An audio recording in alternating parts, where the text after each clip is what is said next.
Hello, Joe. If you can hear me, hello.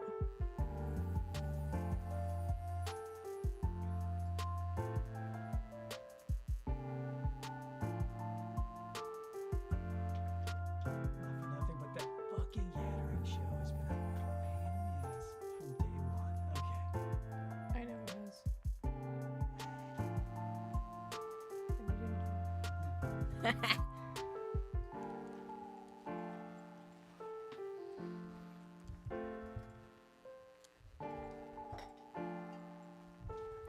Oh, remember when I was like, all that stuff that hit the cutting room floor? Everything that happened before now was that.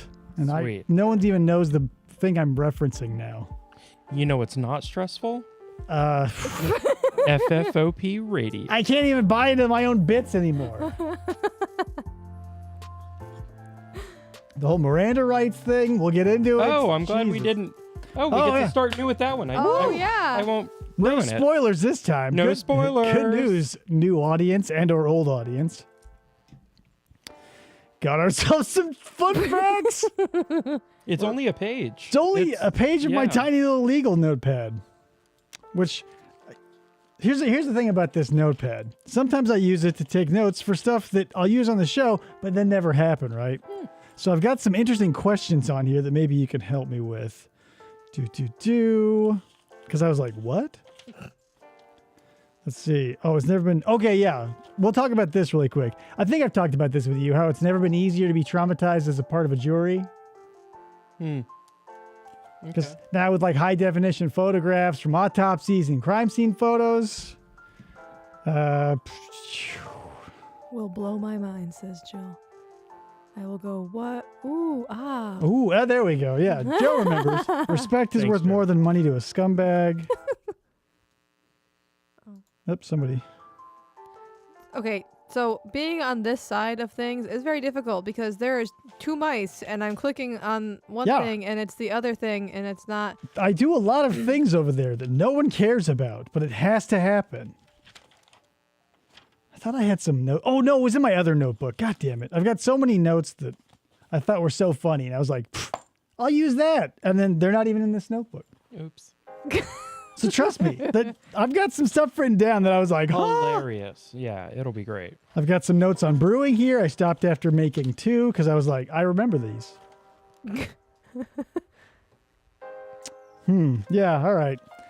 How long have we been sitting in the green room for this? This time? This I don't time. know, like 2 minutes? All right, we'll give it another minute because of all the confusion. I'm still confused. It should be very clear. There's 2 mice. I took one of your keyboards. So you don't have to worry about 2 keyboards.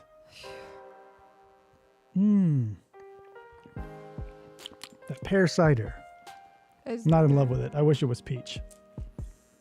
And the cherry is better too. I think the pear is better than the cherry. I'm just a complaining bitch. Well, here's the thing, Tony. Let me tell you something. What if you're gonna do this like homebrew stuff like that we're doing? I'll give you a word of the wise because I thought I was being so fucking smart, and it turns out I was an idiot. Because what you're gonna do is if you're gonna add fruit to a brew, you get a nice bag, you fill it full of fruit, you throw it in. And then, when all the sugars have been extracted, you pull out the fruit and you go, voila. And then here's the thing. I was like, I'll use dried pears.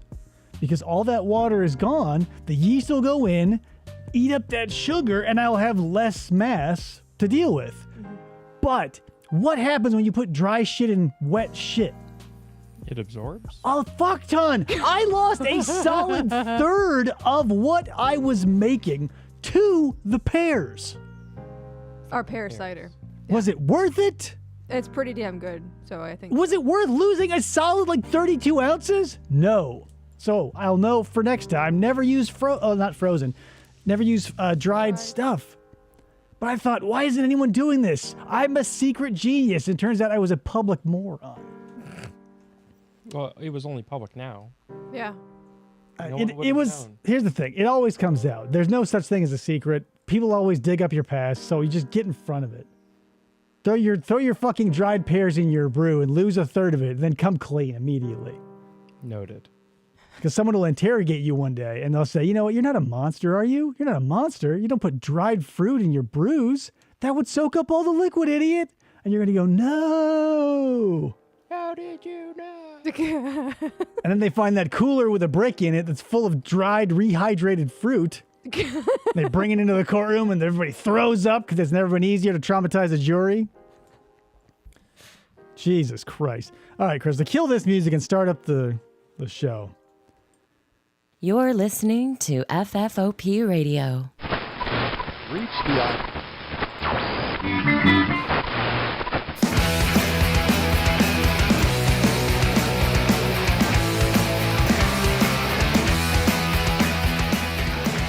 Hey everybody, and welcome to the show, finally.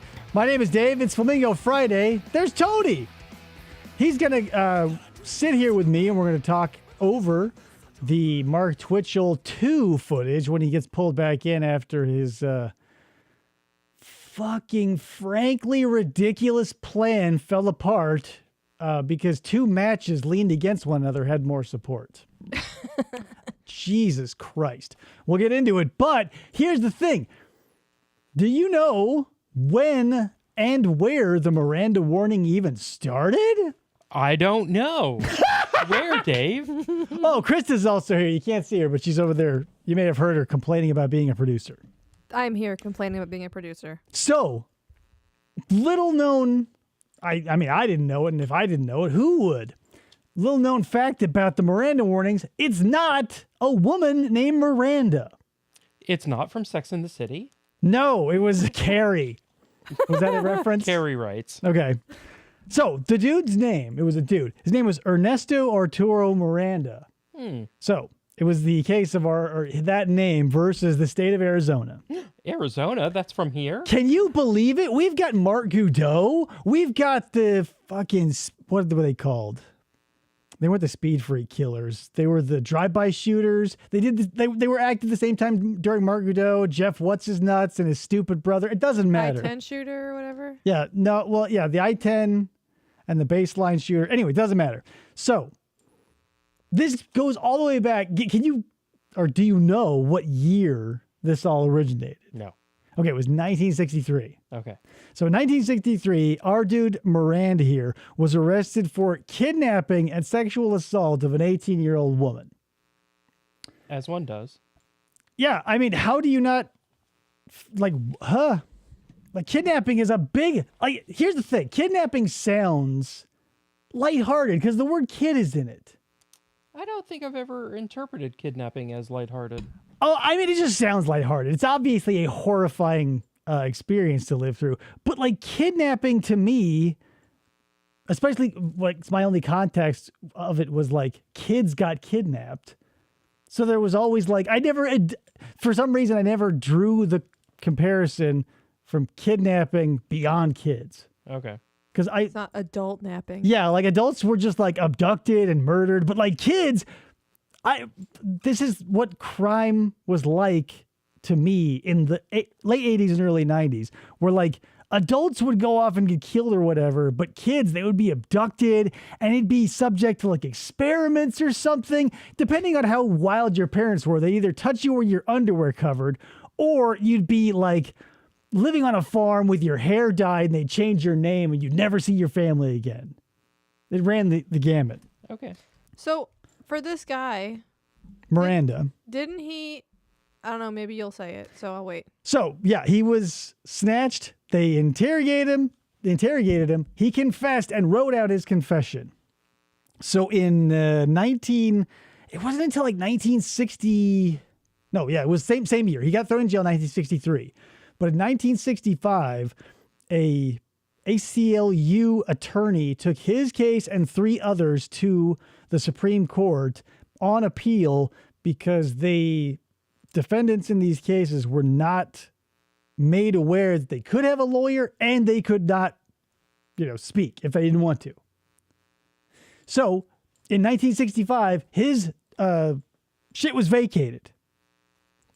He was sentenced 20 to 30 years, served 2, and his shit was vacated because they said you didn't tell him he didn't have to talk and the lawyer thing. Well, so what I read about him, because I looked it up this morning, he got caught for robbery initially and then confessed, like he basically spit everything out. Like, yes, I did this.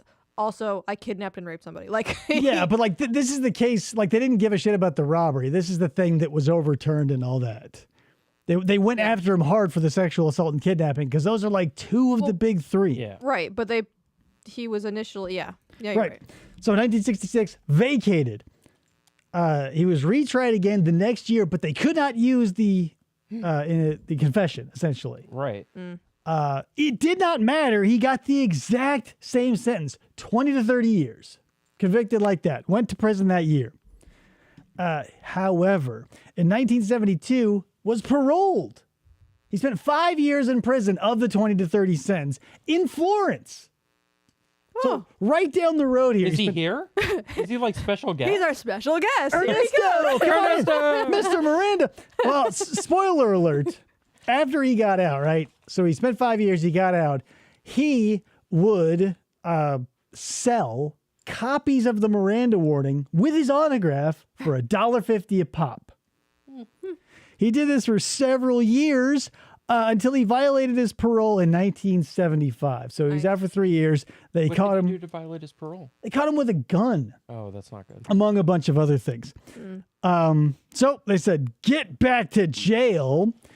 In 1972, he was out for less than a year. 75, he was released again on parole. Okay. But don't worry about that.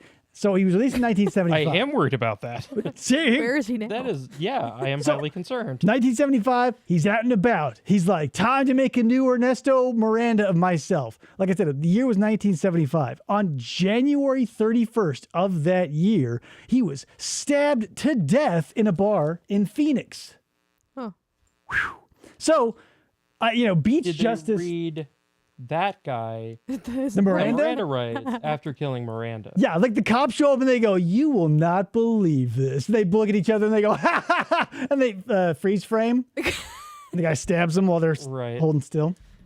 But yeah, Ernesto should have had the signed copy, give it to the cops to read. yeah, like that probably would have diffused the situation. If the guy stabbing the dude responsible for the Miranda warnings, like if he'd been like, here's a card. I signed it. I don't need the $1.50, which in 75 was That would have been a lot of money. Yeah, probably like $5 today. probably. Jill goes, what? Yeah, isn't that wild? That is crazy. So we got sentenced 3 times. One was vacated. Doesn't matter because he took himself out by mouthing off in a bar. And that is where we get our Miranda warnings. Which are not applicable in Canada, where Mark Twitchell is. I'm sure they have something similar. They do. Yeah. They have a very... We'll get into it. It's the Carrie one. Carry rights. Yeah. It's the Tim Hortons rights of the Confederation of Canada.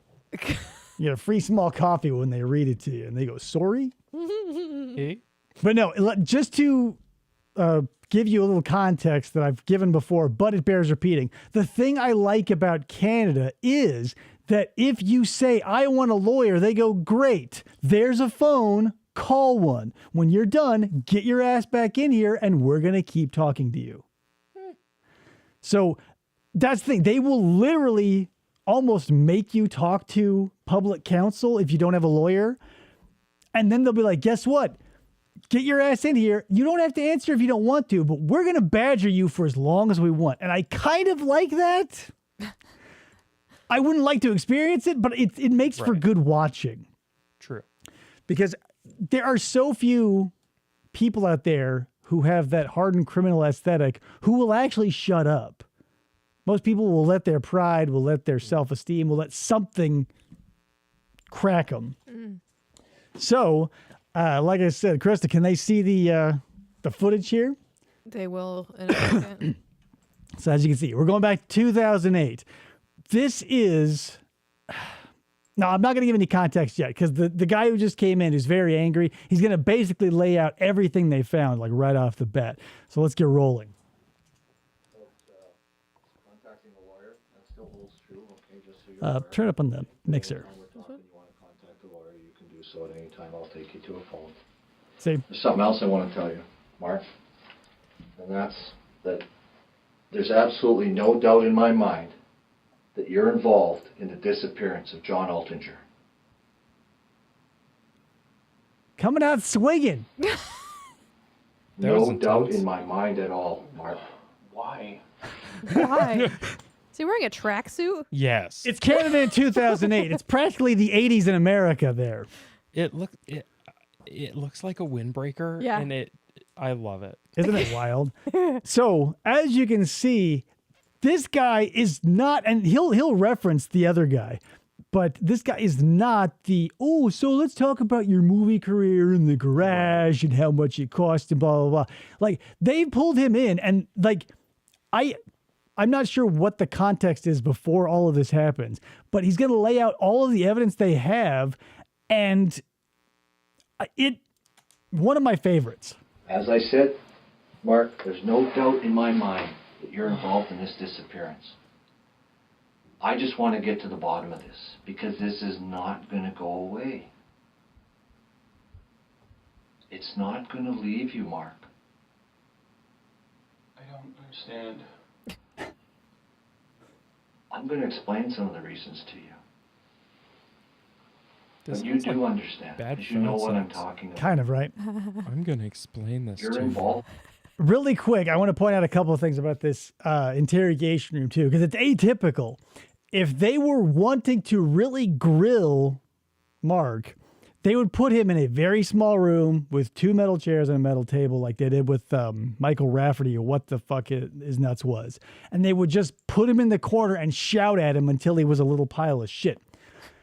They brought Mark into this place that has soft furnishings. It's like not threatening anyway. He is nowhere near the door, like to set up that, like, you've got to get through me mentality. They could not make it easier on Mark, which leads me, and you know, if he were smarter, it would lead him to believe that they've got so much, they don't give a fuck if he looks at the farm painting. They don't give a shit if he's whisked away. Enjoy your time. Yeah, Because like- this is the last time. Yeah, they say, hey, you like Thomas Kincaid? Enjoy that shit. Because we've got so much on you. The painter of light himself could not, whatever. Right. This motherfucker. Jill says the moment And Twitchell knew he unfortunately- was screwed, that was beautiful. Something Right? got carried away. You just see it in his face. Something got carried away with this guy. I mean, talking to you here tonight, you seem like a decent guy. And I think that something happened that night that maybe you just didn't have total control of. And I'm here to get to the bottom of it. This is the classic alternative theory. Was it an accident? This is going to stay with you. And we need to clear this up here and now. We need to clear this up tonight. God, his bald head reflects that light. Right? You need to tell me the blowing truth out about the what's sensor. going on. What happened with this fella? Poor John Altinger. He's breathing so heavy in his chest, says Jill. I mean, Yeah, he is. this happened because This is probably the point where, God knows what happened on the footage before whatever this was cut and released, because every municipality is really stingy about certain aspects of footage. Like the Broken Arrow killings, we never got the second brother's footage yet. Probably never will. But I would love at least a little context to be like, how long was he sitting in there thinking he was totally fine before he comes in and he goes, okay, time to Done. cut the shit. Yeah. Mark, you piece of shit. And we'll get to, I got more thoughts, but we'll get to it. about the movie thing, something that went too far. So defeated. Just, like a pouting child, Mark. Idea what the hell's going on. You're do gonna go have to an jail. idea. You have a very good idea, Mark, about what's going on. You know exactly what happened there that night. I mean, you haven't told us the truth.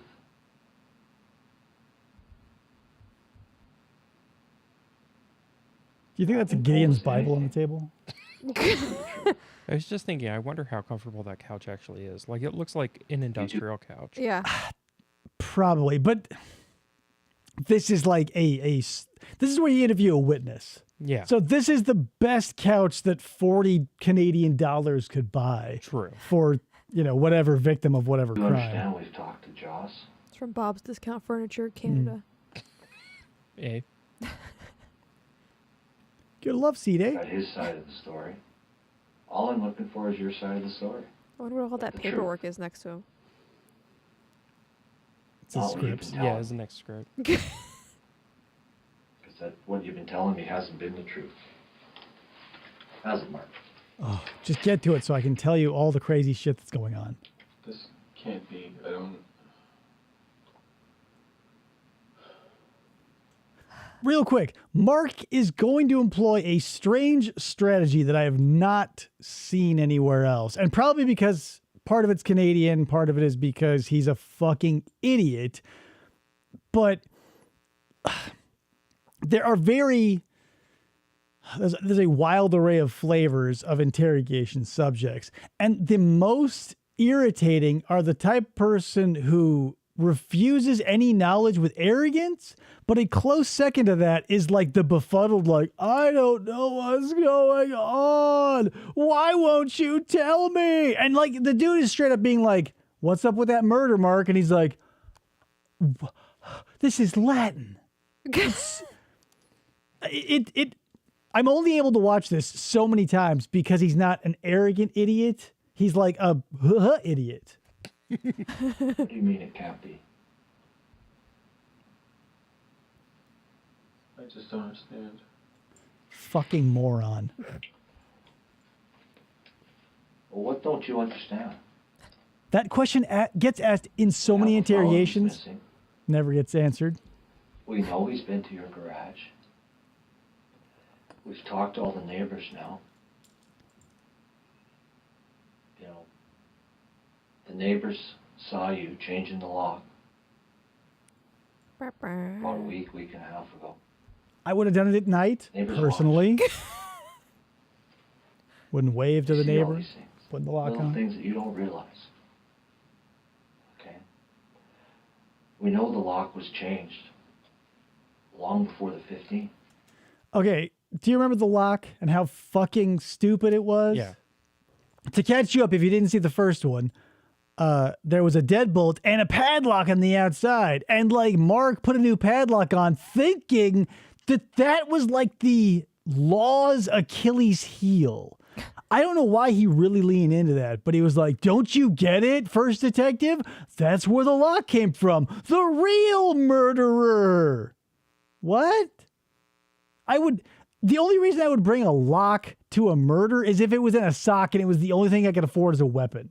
And didn't they say that the deadbolt was also locked? So the Yeah. person that put the lock on Had the the lock fucking key. to Yeah. Yeah, when you get there on the 15th, you tell me, oh, that's your lock on there on the 15th. It's not till you go back with the policeman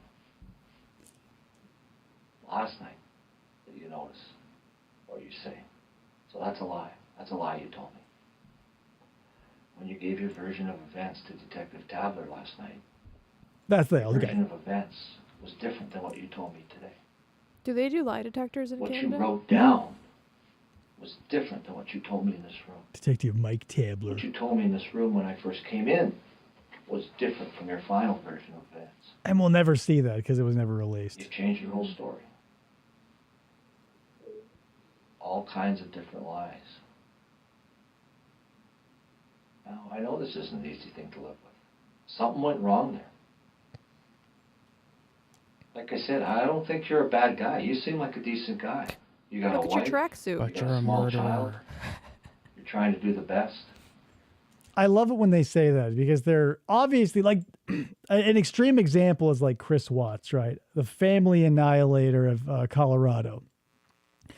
When they're really digging deep for a person who's totally bereft of any humanity, it's always so funny to see the detectives like reach into their hat expecting to pull out a rabbit, right? But it's just like a dust bunny that's like mostly granny hair. And they go, see, you're good. Like, again, with the Chris Watts, they go, hey, you're a good dad. A lot of dads don't make their kids eggs.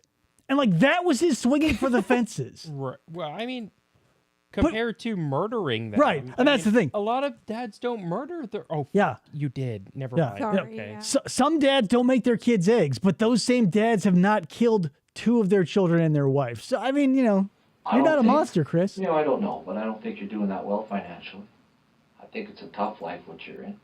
You're trying to do your best, but something went wrong. P.S. Yeah, he was up to his eyeballs in debt. You were just trying to make a better movie. I don't know. Cheating on his wife, too. But something went wrong and you're involved. And this is not going to go away, Mark. This is the charisma powerhouse that. that You're gained not a dumb $3 guy. million in funding for his movie Day Players. You know it's not going to go away. Look at him. Just magnetism. Pure electricity. This is going to keep on eating at you and eating at I you. just feel like I'm in the fucking Twilight Zone right now. And why do you feel you're in the Twilight Zone? Good question. Can't believe I got caught. So quickly. Like in hours. Fucking crazy.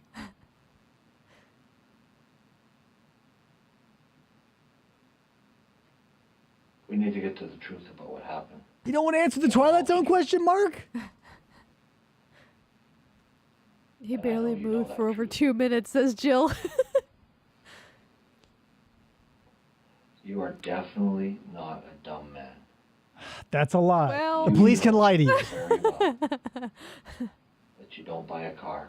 Speaking of sitting still, yeah, he's very Stephen McDaniels in that he'll pick a position like this disgusting man spread with like his little bulge there in the center that my eye keeps drifting toward because I can't help it. Like Why is your eye drifting there and mine? it's like a lighter color and like the leading lines. Sure. It's like a bumpy little Sure, Dave. triangle. I'm just distracted by the switch plugs above his head Pop because it. they're so Well, high. those are mics. This is an interrogation room, remember? I know, but it's worth annoying. Over $10,000. Make 'em white. For $40. Racist. You know that you get a bill of sale. You deal with items on eBay. You sell items He's all still the time. frozen. He can only go dumb, says Jill. Yeah, he's Just like, go to the store and buy it. in his head, he's got that little Apple beach ball just spinning. Should put a picture of an That eggplant. part of your story is just Gross. It's just lie after lie after lie. It's more like a baby It's carrot. time to end those lies, Mark.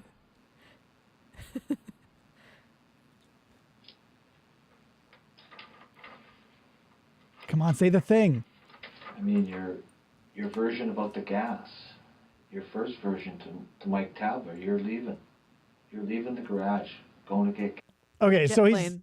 he's going to talk about this whole gas situation that must be discussed in the minutes/hours before this happens.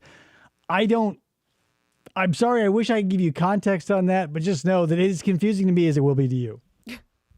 gas. There's gas. Then he approaches you.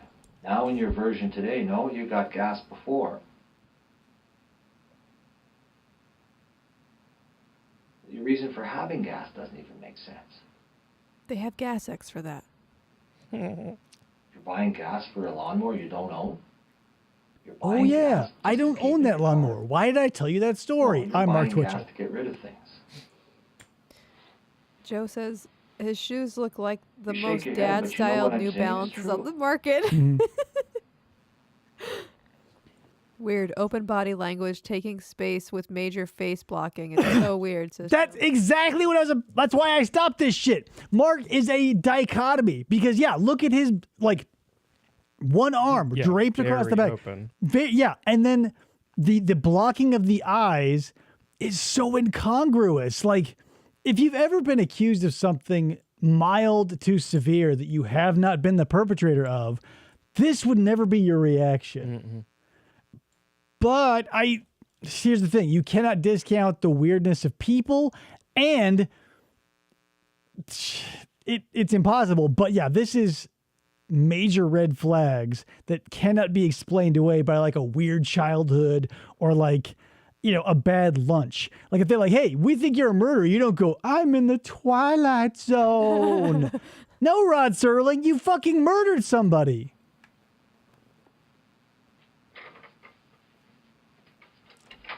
Specifically, do you remember talking to the constable last night?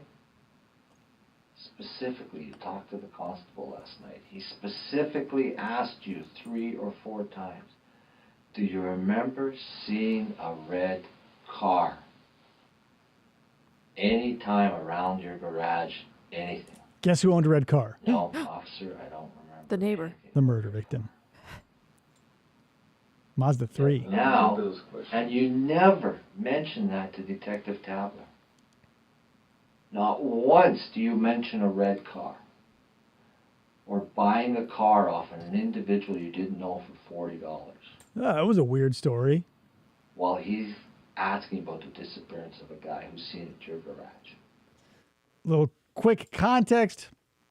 Mark, to explain, because here's the thing. Johnny showed up in a car. And then when he was murdered, something had to be done with the car. Now, a good murder, here's what a good murderer would have done. A good murderer would have been like, all right, got the victim tied up. Let me tie up some loose ends. If you're Mark Twitchell and you go, I don't know how to drive a stick, do one of these in the window. If you see a stick, now you have something to plan around. Because fucking, here's the thing. Or do it before, because that's the thing. When he's tied to the table, it's not like you can explain your way out of it. He drove up in a stick shift. Mark doesn't know how to drive a stick shift, and so he brought a huge piece of evidence that then got to stay exactly where the murder victim parked it, which incidentally was near where he was murdered. Sounds like a bad idea. Yeah. And then the cover story of like, why do you have this murder victim's car? He goes, well, he sold it to me for $40. This is, Joe says he's like that drag style where one side is male and the other woman, but with him, it's dominant and submissive body language. Honestly, it's a testament to his acting skill that he's able to pull off both perfectly simultaneously. he's a shitty actor, and this is just like falling apart. But he does also remind me of Brent Christensen, right? Because Brent abducted, oh god damn it. The Asian girl? Chingling something or other. He abducted an Asian girl, and when the cops showed up to his apartment, and they go, do you recall seeing an Asian girl on Friday? He goes, no. And so when the FBI guy's like, what's up with that? He's like, I thought it was Saturday. What? So a cop says an Asian girl's missing. You picked one up at the exact place the girl that went missing. And now you're just... The thing is, that's the loophole, though. Like, that's why the allegations have to be so specific, because it's like, did you murder person X? No, I murdered person Y. Like, I'm not going to tell you that I murdered person Y. Like, did you see an Asian girl on Friday? No. Did you see them on Saturday? Right. Well, like, yeah. I get exactly why he doesn't say anything, and I know why Brent Christensen doesn't say anything. But, and that's the thing, I and a very few other people who are into true crime have that context that they don't. Because again, but here's the thing, again about Mark Twitchell is since he was so butt-ass crazy in love with Dexter and the art of serial killing, the fact that he's like a fucking poser. You know, when like you have that friend who like wears Metallica t-shirts and is like, oh, I'm a big metalhead. And you go, name 3 Metallica songs. And they go, and then the next day they show up in a plain white tee and they never talk about metal again. That's fucking Mark Twitchell. He's like, I'm a big old murderer. I wrote Serial Killer Confessions. And they're like, okay, name anything you did related to murder that was competent. And he goes, duh! And then he gets thrown in jail for fucking 25 to life. I mean, maybe that's good. It is good for us, but like, And it's obvious why he did. since he's, you know, there are posers in every field, and like the kid who like pretends to be a juggalo is a close cousin to Mark here. They're both very annoying. Mention it because you had something to do with his disappearance. Oh, Brent Christensen is very inclusive, David. He doesn't see race. He's a piece of he's a fucking idiot. He doesn't see race, but he's like, yeah, she was talking very broken English with an Asian accent, but I didn't see her face or hair color or if she had glasses or was wearing a hat or was even a person at all. It might have been a fucking Chinese ghost. Brent. And there's no doubt about that. Jill says the left foot rocks to the side when he hears something that scares him. I mean, you have a barrel in your garage. Garage. A burn A barrel. barrel Mark. you say you buy for garbage. Everyone knows in the movie industry those are known as burn barrels. Also the murder industry. People burn bodies in those burn We barrels. got that off your own friends. They're the ones telling us this. Mark has Your friends? coworkers. That's the real mystery.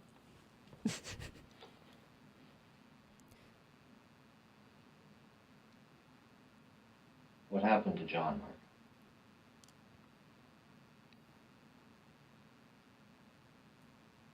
What'd you do with him? Jill says Brian Cohenberger is another example of a poser who thought he was going to be the ultimate serial killer. There are so many. Like, if you want to get into like the vintage aspect, you can go back to like the OG fucking murder idiots, Leopold and Loeb, the genius murderers who like a single person with a subnormal IQ and a free afternoon could have planned a better murder. Tree. Wrong dream? No, tree. Wrong tree. Wrong tree. Mm-hmm. And what do you mean by that? Well, detective, colloquially, if you're barking up the wrong tree, it means you're a hunting dog that has chased a squirrel up a tree who's then jumped to another one and run down. Sorry, I'm Mark Twitchell. Fucking Dexter. What do you mean by that, Mark? I'm done. What do you mean you're done? Are you living in the Twilight Zone, Mark? You in Europe? Do you need an I adapter? mean, I'm not talking anymore. This is ridiculous. Oh, here comes a really good part, I think. Well, what is your explanation? You haven't answered any of the questions. This is true. If you didn't do anything wrong, why wouldn't you answer those questions? Do you know why, Mark? Both you and I know the answer. Because you're involved. You have the license plates. Smug prick, says Jill. It is Yeah, he's a real piece of shit. And here's the thing about this. I don't want to tip my hand, but I'm going to have to, because at this point, Mark Twitchell is still free to go. He is not under arrest. He's in the soft interrogation room. This is a voluntary interview, which will pay off in a little bit. You have the keys to his vehicle in your car, Okay, that's weird. and this guy's missing, and Because you you have have his for car. $40. Right. Oh, yeah. Reasonable. If that 40 door, Canadian dollars, by the way, which is like $32.50 American. I feel like if that door opens Like, you in, need it's to gonna hit the accept couch. fact here, Mark, that your life has now changed. It's real close.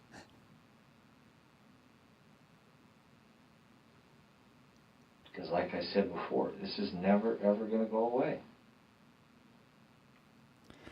The fact that he keeps repeating that is interesting because it does feel like in a lot of these interrogations that I watch that here's the thing. Outside of this circumstance, a lot of the time, if you just ignore and bullshit people, shit will go away because people stop wanting to deal with your bullshit. But like the cops are paid to deal specifically with your bullshit.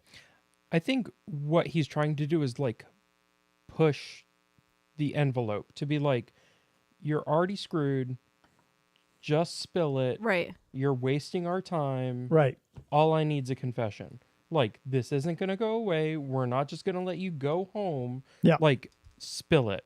We are 12 minutes into this interrogation, and he has blasted through basically every read technique. It's like monster, emotion, this, that. We did all the appeals, and now it's just a literal onslaught of circumstantial evidence because at this point we didn't have any DNA or anything at this point. But the circumstantial evidence with the fucking car, having the keys. Seems like a lot of smoking guns. Yes. Like, and here's the thing. Since John Altinger was kind of a nerd, no disrespect to the dead, he did the smart thing and gave the email that Mark gave to him to some friends just in case some shit like this happened. Like during one of our true crime shows, one of my tactics was like, if you've got a phone, go live on Facebook if you feel unsafe. And if someone comes out at you, fucking hello, it's a real good deterrent.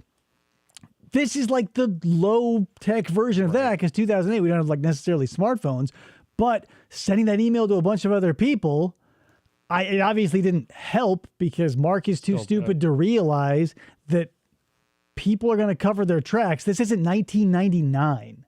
Like, this isn't like brand new internet where you show up to like what you think is like a club for bass fishing that turns out to be like an S&M bullshit.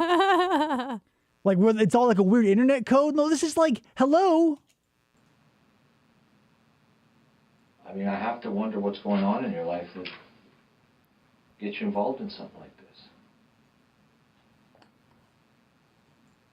Have you seen my tracksuit? That's what's going It's on. either be having tough times at home or tough times. There's a Russian financially or culture something. that revolves completely around like Adidas tracksuits, and I want to say it's not Gerpgorg, but it sounds like that. If you know it, type it in the comments. It does start with a G. Jill says he shows all his anxiety with his So left what's going to leg. happen when these neighbors pick your picture out as the guy changing the locks in that garage? After you told me you didn't know anything about those locks. What's going to happen then, Mark? Like, again, like there are so many things that make this just like obviously stupid. Like, again, the garage that he is renting is on a property that has a house that is rented by completely other people separate from him. So it's not like he's renting a warehouse that there's always different people coming and going. It's not like the garage is set up where like it's just in a bunch of garages, like an industrial complex. No, like it is. If you look at the footage, like if you want to get into this case, it's like 10 feet away from like the bedroom window of the house. Nice. And like, not for nothing, I'm a pretty oblivious idiot, but if like a bunch of people showed up to like come onto essentially my property and then like the cops start showing up, I'm going to be like, huh, this happened 3 feet away from me. And plus everybody has a camera.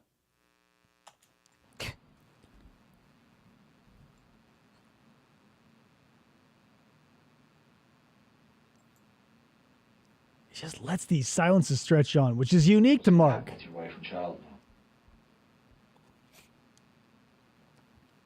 I kind of think the detective should What are they going to do? let there be more silence to make it more awkward. If I hadn't seen this so much, I would tend to agree with you, but he gives him oceans of silence. Like, again, since Mark is so interesting and unique and he's picking traits from all these other different offenders, he's atypical here because even like, here's what you're going to do. If they want to talk, you're going to let them talk. If they don't talk, what the most used technique is like just talking and talking and talking and talking and talking. So they never get a chance to sit in their thought. They just have to process this incoming information, which heightens their stress and wears them down and causes fatigue, which leads to which leads to a confession. But our dude here, despite swinging for the fences at the start, gives Mark these oceans of silence to sort of live in and be comfortable in. And so every time he talks, the pressure is like this little blip. And it's like this calming almost wave where he'll sit there for 15, 30 seconds and just like, oh. And then the detective will ask another question that sort of hangs in the room like a speech bubble until it slowly disappears like a puff of mist. I guess my thing is, like, Mark has said like 7 words in the last 13 minutes. Mm-hmm. So it seems to me that technique's not working. Well, he's not. I would also say he's not great at what he does because he's a good interrogator will spend some time ruminating on each technique. They'll spend some time on the legacy technique. They'll talk about a monster. They'll use the alternative theory.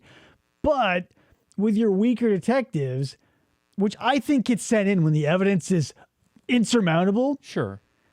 like they'll do shit like this and be like, you're not a monster, are you? What about your legacy? Think about your wife. What about this? What about that? And so If those were all back to back and like Mark wasn't sitting there and allowing it all to marinate, it would probably be more effective. Or if it was a question followed by an ocean of silence without like these nitpicks, like a mother hen being like, what do you mean, Mark? What do you mean by that, Mark? Wrong tree, Mark? But there's fucking 15 minutes in between them. Right. It's a complete, like, it's a still pond that somebody's throwing a pebble in every couple of seconds, when either you want it to be dead still so it's super creepy, or you want to get in there and kick the shit around and see what comes out. This guy's right in the middle, and so Mark gets to sit here and be a dichotomous piece of shit. Jill says frozen silence. Joe says it's that old detective saying, silence, silence everywhere, but not enough to pressure a murderer into a confession. Yeah. Because he keeps breaking it. What happened to John, Mark? It's like the 8th time he's asked that. He's in the Twilight Zone. Was this your plan or was this somebody else's? Also, I don't know yet if they found the serial killer Somebody confessions else put you up to document. this?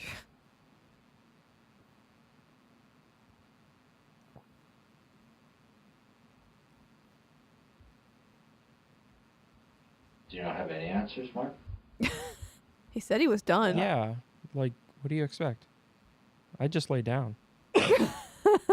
Some people do, and they make you get up, make you do I'm burpees. telling you that you're involved in this disappearance and you sit there and say nothing. Meh. Shocks me. Can't you You tell? do I'm understand shocked. these things don't go away. Like, this is going to stay with you the rest of your life. You understand that? Not if I didn't do anything. Right. That's the thing. I don't. Like, I look at you, I see you sitting Mark's here not listening talking anymore, for this is several Jill. hours now.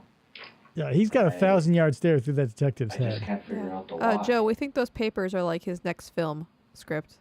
Yeah, We or, don't know what it is. He was gonna There's show the something other going on, detective, but then obviously this there's guy something walked going on in. behind the scenes Or that I it- don't know about. it's probably a bunch of bullshit. Like they're giving him search warrants or whatever. Yeah. 'Cause you seem like a decent guy that I'd go have a beer with. See, there's the other. Like, Ow! you know, don't even know him. like, hey, salt He of just the earth. murdered Guy you someone. come Don't go across. out with him. The funniest instance that I've ever seen of that is the Federico Gondola interrogation that we did on this channel, where like the detective, after talking to him for like 45 minutes after he definitely shot and killed an elderly couple who were definitely dealing in CP, he goes, hey man, I like you. I think you're funny. And I think we could be friends. But But you're gonna go to jail. Yeah, you're involved over your head in this. Is anything that you're saying genuine, or is this some sort of tactic?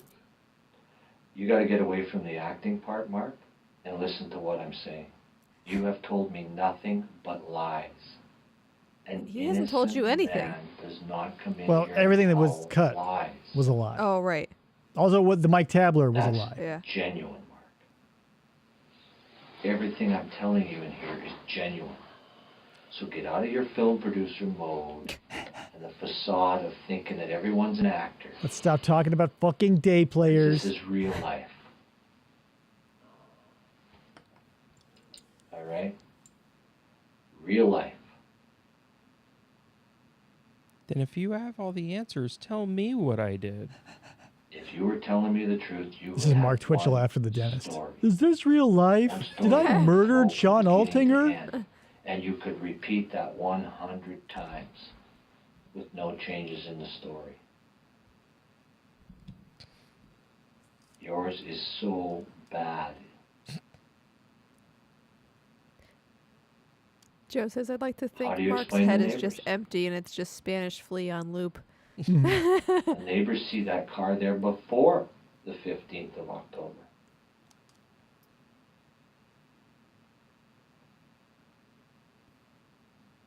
Why would that car be in your garage before the 15th of October? Murder? You conveniently can't remember where you were on the 14th of October. 6 days ago is a long time.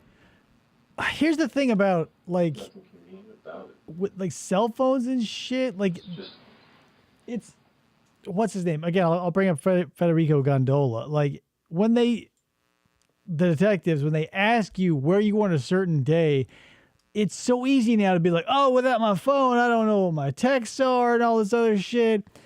And like believe you me, I've met some like absent-minded and or stupid people in my life. And I would never for a second believe that the stupidest person I ever met had the memory that Mark claims to have. Or any murderer, really. Where like, or let's say Nancy Brophy too, where like she just has a complete memory fog for the 6 minutes that her husband was killed while she was driving around the area where he was killed. It just like, I realize when your tactics are like when there's so much evidence, like what do? You're left with saying something stupid like, I don't know, or I don't recall, or, or, you know, in Mark's case, being like, I think you're the liar. This is the Twilight Zone. actual fact. Despite anything that's been going on, I really cannot. You cannot what? Remember Remember what? Killing that guy. about the 14th. So you can't remember about the 14th. Why did you lie about the 15th? What is your explanation for providing me basically different versions of what happened on the 15th?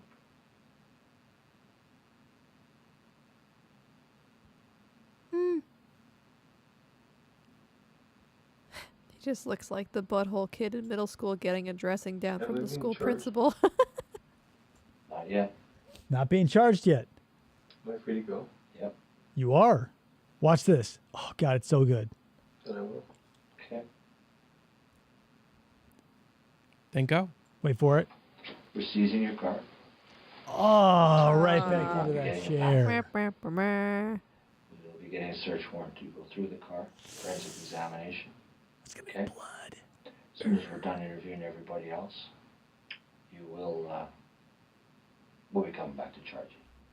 It's just a matter of time. You're gonna have to walk home. There's no Uber yet. But I am free to go, right? I mean, Do you I have any just questions about anything could else? walk. Do you want to clear anything up now so I don't have to keep coming after you? Again, with the dichotomy, right? Because what you would want to do, or not what you would want to do, but by and large, what happens is they will say, I want a lawyer to end it if it's beyond that, or if it's not something where they're going to be charged or arrested immediately, they go, I am the fuck out of here. Or they tap dance around the truth and make up a story to try and convince them. Mark is doing the middle of those things. Nothing. He's not leaving, but not making up or trying to defend or explain away anything. So again, he's like the worst of all things. Because it's frustrating, I'm sure, for a detective and me as the viewer, when the person who did a really juicy thing that you want the details for go, I want a lawyer, and the detectives have to go, okay, and they all slam their notebooks, and they slam the door of the interrogation room, and it's over.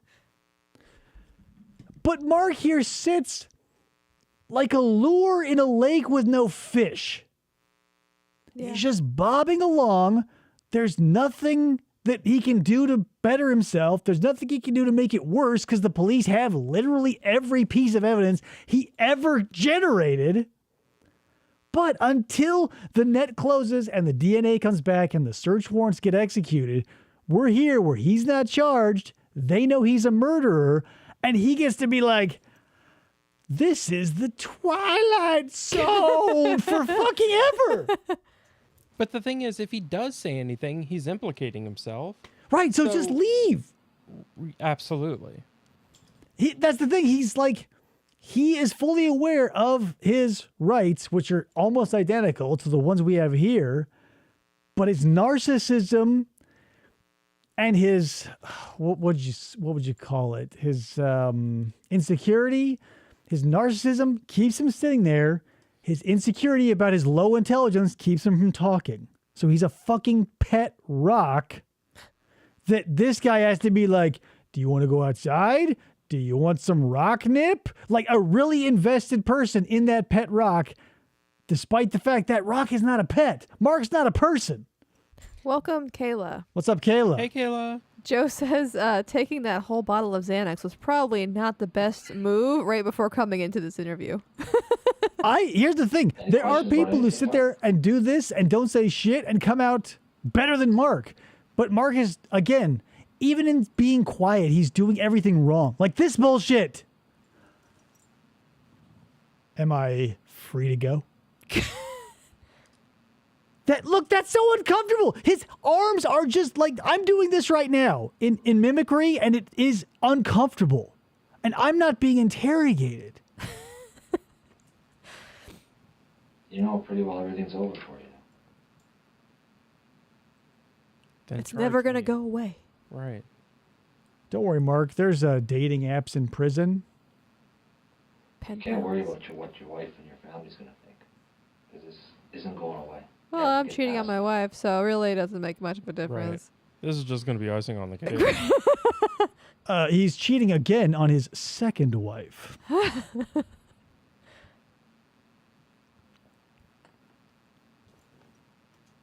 If you were devoid of context, if I cropped the time out of this and I said, what do you think is going on here? You'd be like, I think I'm gonna like this. Like, it looks like he just made the dean's list and this guy's like, hey, good news, Mark. You got your fucking BA in physical science. And he's like, I think I'm gonna like being a PE teacher. It's one of his shitty movies. Are you that cold a person, Mark, that you can live with this the rest of your life? Yes. He's planking. Doesn't bother you at all? What does that mean? Well, you're involved in this disappearance of this guy. What does that But we mean? live with it. What do you mean? Well, what you did to him. Yeah, you're going to jail. You can Mark. live with that? That's what I mean. You can live with that, what's happened to him? Like, you killed him, that's in your head, Only and you're you know okay what's with happened it. to him. I'll find that out eventually. It's going to take me a little time. I just got involved in this case today. But it's so obvious you're involved, Mark. It's like you're not a very good actor. Mike Tabler says you're a douchebag, and he's never said those words ever. I said I was an actor. Producer, you've seen actors. The thing I don't get is, like, You're not good at it. if you're not going to charge him, if you're not going to arrest him, why would you bring him in? And then, if he's free to go, like, he could go home and tamper with evidence. He could go mess with witnesses. So I'm not 100% sure because all of these cases sort of blend together. But the reason for this type of shit, they did the same thing with Sarah Boone. They'll call you in for a witness statement or to follow up on your statements. And while that's happening, they're executing warrants on everything you've ever touched. So, like, they're literally ripping his car apart right now. Sure, but also, if he's free to go, even if he did walk home or called an Uber or brought a skateboard, like he could legally go home. Like, Right, but they're searching his house right now too. That's the thing. Like when they pull people like this in for one of these, like, oh, it's just a paperwork and housekeeping and blah blah blah blah. They, Cops like, go to the house. while he is sitting there being like, I don't know what to do next, there are a dozen or more sweaty dudes in tactical gear destroying the shit he Say that owns. again, slower. What do I have to do to Just a bunch get- of dudes with long sweaty flowing dudes? hair, squirting baby oil on each other, ripping apart Not in Mark's my house. no, in Mark's house. Oh, okay. They're ripping apart his books and like hosing each other down. I don't know. Like it. Even if I went to a friend's house, like I would rather not be here. Right. And especially if I'm not going to talk, like I know that I'm in trouble, but I'm not in trouble right now. But his narcissist. Here's the thing: with a lot of murders, they insert themselves into the investigation in like every aspect. So if they haven't been found out yet, they're following the news. They're talking about it with friends. Up until this point, where he is doing the best he can to fish. But the problem is when criminals are fishing for information, they hope that when they cast out that hook, they pull back jack shit because they want the cops to be bluffing because they know what's in the crime. But with Mark and several other people, when they lay out everything that they have and you as the murderer know that that is damning evidence. I guess I feel better about myself because if I was in his position, I would just leave.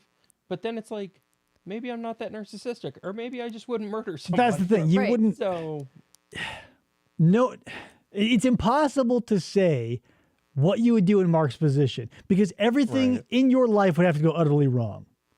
You would because that's the thing. You and I and most other people can't even imagine committing the act of murder, let alone having to spin your wheels as everything falls apart around you. Because at this point, Mark has been able to lie shittily through life and basically get by. Sure, he's up to his eyeballs in debt. His marriage is falling apart and he's a piece of shit. But he got $3,000 for day players. $3 million. And $3 million, sorry. $3 million. like 3,000. 3,000. Even that seems like more. And he got to live out his disgusting little Dexter fantasy. So Jill- even though he's a failure in every other metric that we as a society have put forth, he got to RPG Dexter. Jill says, what I see is he's trying to pull his last power move and act pissed off and high and mighty as they have the audacity to do this to him. yeah, I could see that. Yeah, but the again, the narcissism that is fostering this body position is undercut by his insecurity where he goes, because if you see this, the things that are going to come out of his mouth are like, yeah, man, fucking eat my ass and get all the evidence you want. Because I've seen innocent people be interrogated and they go, yeah, do whatever. I give a fuck. Right. Their body language and verbal language yeah. are congruent. Because he is in that middle place. Like, he knows that he's screwed, but he's like, I know I'm screwed, but I can't get out of it. I don't know how to get out of it. Most of the time, the interrogations we watch, they're either arrested already and they're being grilled, or they're just a suspect. Nobody has lived in this Schrodinger's murderer where everybody at the police station knows, but they're having to go through the red tape before shit can happen. And Mark is living on extremely borrowed time. So again, he's like lightning in a bottle, which is captured inside another bigger bottle. And so what do you do with him? You just sit there and you talk to him like he's a fucking idiot for an hour, and then, 25 to life. Poor liar. Joe says, let's be honest, do we really think this guy has a friend's house he could go to? Seriously. Yeah. Valid. He could go to How do you Tim go home at Hortons. night? Oh, yeah. Surf off their free Yourself, Wi-Fi. what you've done for Right. yourself. How do Go you to explain Canadian that to her? Tire. Your child's only 8 months, so you don't have to explain it to her. She won't even know what's going on. That too, like as a parent, having somebody, like just having a It's gonna eat person at you. without a kid be a murderer, you go, If you're a normal whoa. person's going to eat at you. If you're that cold and callous, which I don't think you are. Yeah, like You he's don't got a strike me as little that type of baby person. daughter that he would have to go home Something went to wrong in after that the murder. garage that day, then you need to tell me that. If something went wrong that was out of your control, this is your chance to tell it. And here we are again with the alternate theory. This is your chance to say, "Hey, detective, yeah, something went wrong. Things got out of control. Something happened there that I didn't want to happen. This is your chance."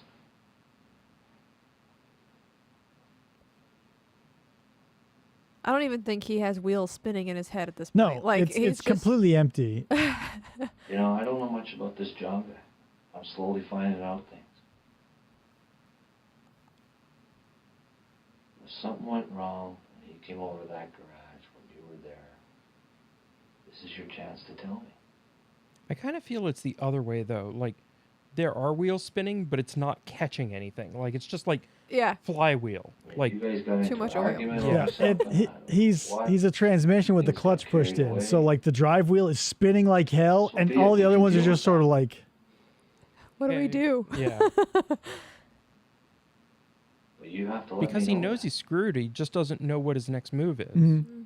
He's fried. That's why he's so incongruous. Right. Yeah. Like, yeah. if, Indignant. like, in any other situation where he's got the upper hand, or at least he thinks he does, like, obviously, if a policeman is talking to you, not much you can do. But, like, when he's lying or bullshitting any other person, all of his body movements just sort of feel like muscle memory, the vestigial, like, this is the type of thing he must be doing in front of investors. Because if you look at this next to the previous, like he still has like the open body language, like all that other stuff. So I think, like you were saying, that muscle memory is just kind of like, this is what Mark does. Like, I'm going to be casual. He's a scam program that is now completely hollow. Right. Like, he was a full PC that is now just like a virus living on a single board. And this guy's poor duty is tasked to be like, so what's up with that shit? And he's like, beepity beepity beep. I don't know. Yeah. You know, I don't know if he came over there with somebody else, or was getting stupid, or was trying to pull stuff on you. I don't know. Like, the alternate theory works. So I understand why he's using it so hard. I know he's into different things that the average person isn't into. Murder? You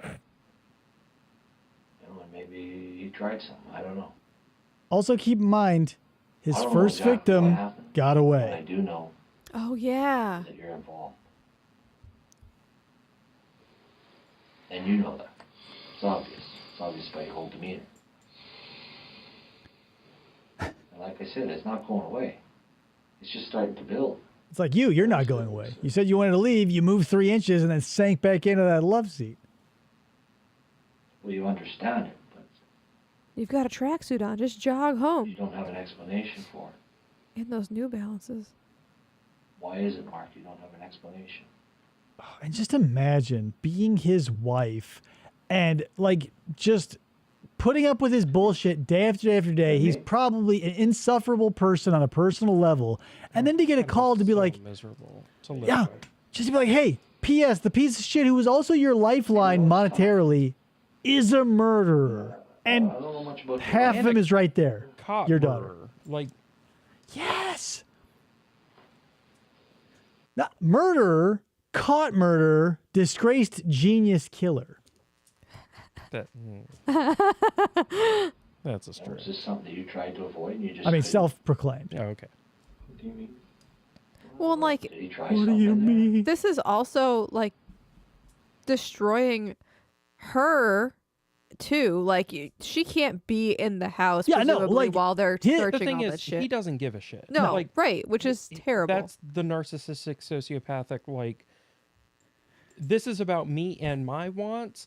Like, everybody else is collateral damage, but he doesn't care. It's so, like, sad because you, like, as a true crime aficionado, you often overlook the fact that after it's all over, whether they got out, got a sentence that was just or unjust or whatever, and everything settles and we as the outsiders get to go back, like, I can't imagine having someone close to me snatched away, like, as a victim or found out to be a murderer.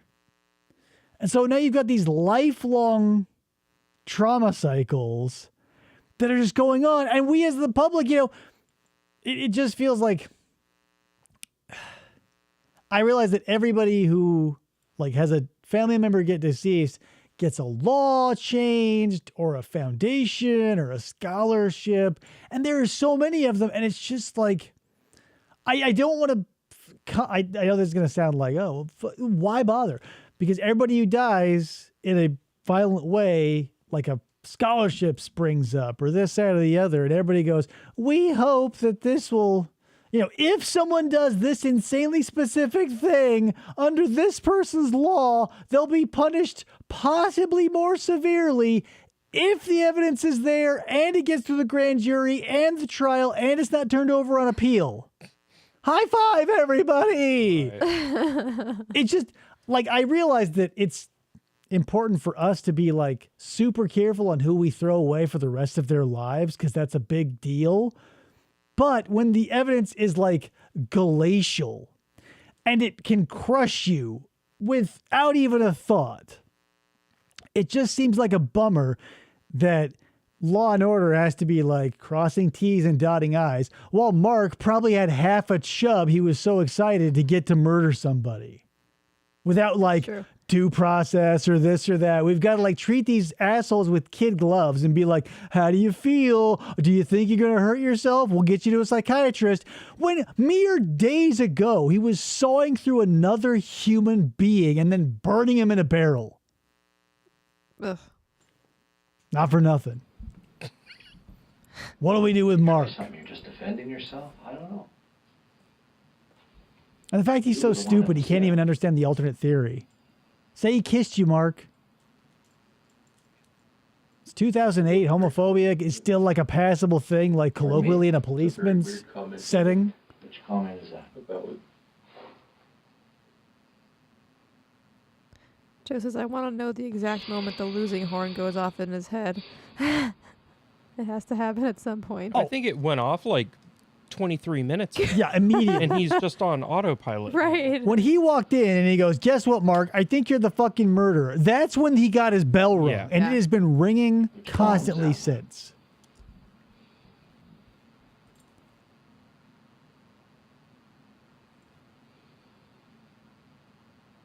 Like, this is the most calm tailspin anybody's ever been through. Physically. If I was the detective, like, and there was this long silence, I would just be screaming I'm not trying to be the internally in bad my guy head, here. like, "Oh my god!" I think Mark's Can't help doing but that. feel like that's I it. think he's like, just get me out of I here. just feel Like, everything is a He could just walk out. he Why do you could, but think the thing that? is, like, he has nowhere to go, like Right. mentally or physically. Like, he knows that he's screwed. Also- and it's just a matter of time. This is, even though it's murder, it's highly relatable as a situation because everybody has gotten a dressing down from their parents. Sure. And like, I guarantee you've been through this if you're a human. You fucked up in some way. You know the punishment is, you know what it is and that it is forthcoming. But between the punishment and the crime, there's a dressing down that you have to sit through that you mentally check out for. Yeah. Yeah. Self-preservation. Yeah, like when your parent makes a point to be like, "What do you think?" or "Do you blah blah?" and you have to answer. It's always something like Mark does. You go blah blah blah, blah. And they go, "God damn it, blah blah blah blah blah." But Usually it doesn't take an hour and 18 Right. minutes. Like, this is like where, like, if I ever have to yell at my kid, at the end of it, it'll be go to your room. And that's what this is going to be. It's going to be go to your room, aka a prison cell for toilet wine for the rest of your life. But in this case, Mark is here for no reason other than he's putting himself here. right. Like if a kid walks away from a parent, they'll lose their shit. He can easily walk away because they're both adults. But he's so mentally deficient in maturity. Here's where he is. He's just now a small child getting yelled at, and he's just waiting for him to say, okay, bye, Mark. Right. Go to your room. Jill wants to know, did they have any physical evidence at this time yet? Because they haven't said anything. They, at this point, yes, they had found the car. I think the biggest piece of physical evidence at this point was the keys in his pocket for the car that he bought for $40. They have not yet, to my knowledge, found SK confessions.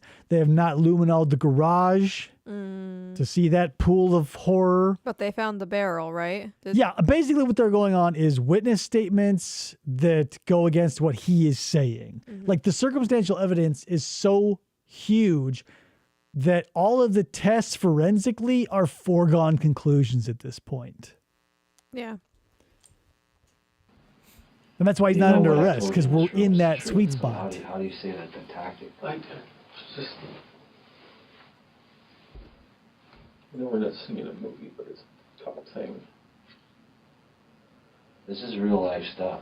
You gotta get away from the movies. Yeah, I know. This isn't Star Wars, That's Mark. the problem. All I'm here for is get the truth. That's my job. There's two sides to every story. He had to wear bright ass white I socks. know- He I couldn't know wear a darker why. sock to match his tracksuit. Loser. John went to the garage. I know a little bit about his background and what he's into. Not very pretty. Background. Well, I'm not going to go into all that because that's not the stuff that you need to know. He's into sex stuff. That's what they But let's imply, just but say I he's don't got know some if any of that skeletons in his closet. is more than just like this detective being like, did he try some hinky shit on you? Because I've seen that and it works. Like, I just watched a case where they interrogated a guy who shot his neighbor who was disabled. And like, he'd go over and bring him food. And the way they got this guy to confess is that the disabled neighbor, when they were searching his place, they found a bunch of women's clothes.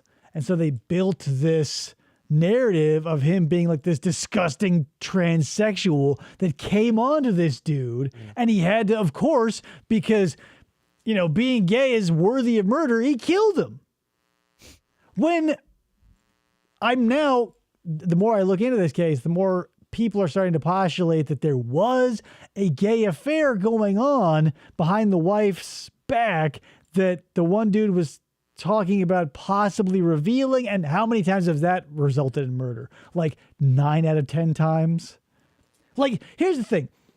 Within the sound of my voice, if you can hear me, if you ever think it's a good idea to be like, break up with the person that you're cheating on me with, or I'm going to tell the truth, just know you're probably gonna die.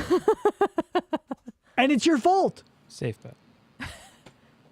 And I know that he could have done something there to provoke things, to cause trouble.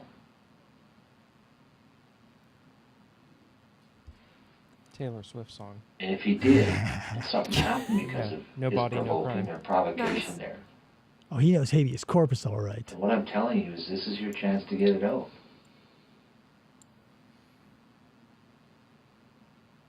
Something happened there between the two of you. Did he try to touch her no-no area? That whole thing you had splayed You out let for me me an know hour now. ago. Go for it. Push it like a panic button. I'd panic if I had to touch it.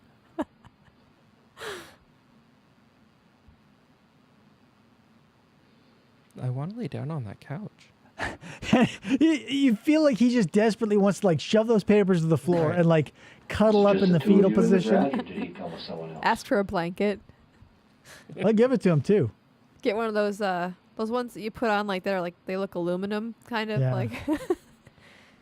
In that that case with the Florida bank robbery / murder, like they pulled the couple into 2 separate interrogation rooms and they cranked the AC down super low because that's one of their tactics is to make you super uncomfortable. But then they give him these 2 huge blue blankets. And so as they're interrogating this couple in separate rooms over someone they murdered because they embezzled $50,000 from them, they just look like a toddler around a campfire talking about a ghost story they heard from a third person. Can I have some marshmallows? Right. It is absurd. Mark, It's okay. I need some time. Pull your pants up higher, Mark. I need to be able to sleep. You're free to go still, Mark. Sleep. It's 5:30. Is it this the isn't morning? gonna go away while you sleep, Mark. I don't. That's the problem. Just a reminder for the 40th Something time. happened there. Murder, You and I no know. statute of limitations.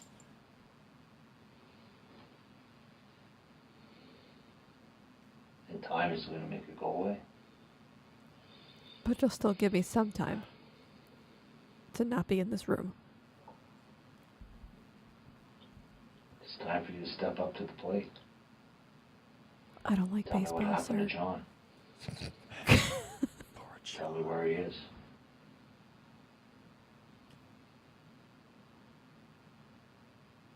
there's some footage out there of him being twice as insufferable as he is now, where like they throw him in the back of a car and they drive him around trying to get him to point out where they think John's body is. And like as sort of laissez-faire as this guy is, where he's like, he's not going away, but he gets into a car with another detective who's like, is this like one of your fucking movies, Mark? No, you fucking, he basically rags on him. Like, yeah, and like ad hominem attacks and all that shit. He's like, they go to the garage, and just to point out how stupid he is, he's like, see that house over there? Those fucking neighbors saw you. They also have a camera. He's like, you see that thing? That's what we call a camera, Mark. He's like, you see this shit? He's like, what the fuck, Mark? And he doesn't even say like Twilight Zone bullshit. He's just like, and he's along for the ride. And since the shock is worn off, he just has to sit there and take it with like no mental fatigue. And he's just like looking at the window and he's like, oh, what do you think? Is this like one of your movies, Mark? You fucking twat. For the rest of your life. You'd be surprised what I can live with. Oh, I cheated on 2 wives. Fucking stupid thing to say too, P.S. It's affecting you. He reminds me of a Picasso painting right now. Like his head all all- weird.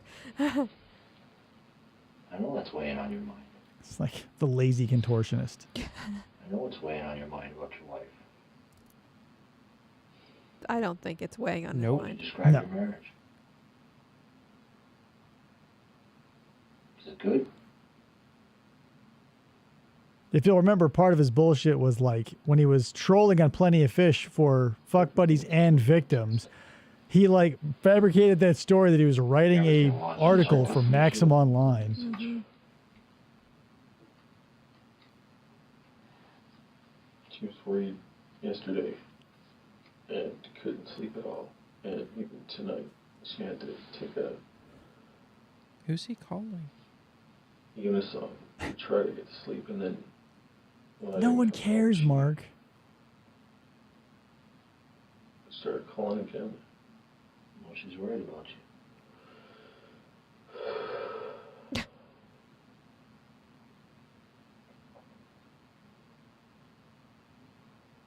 Do you think he's actually calling somebody?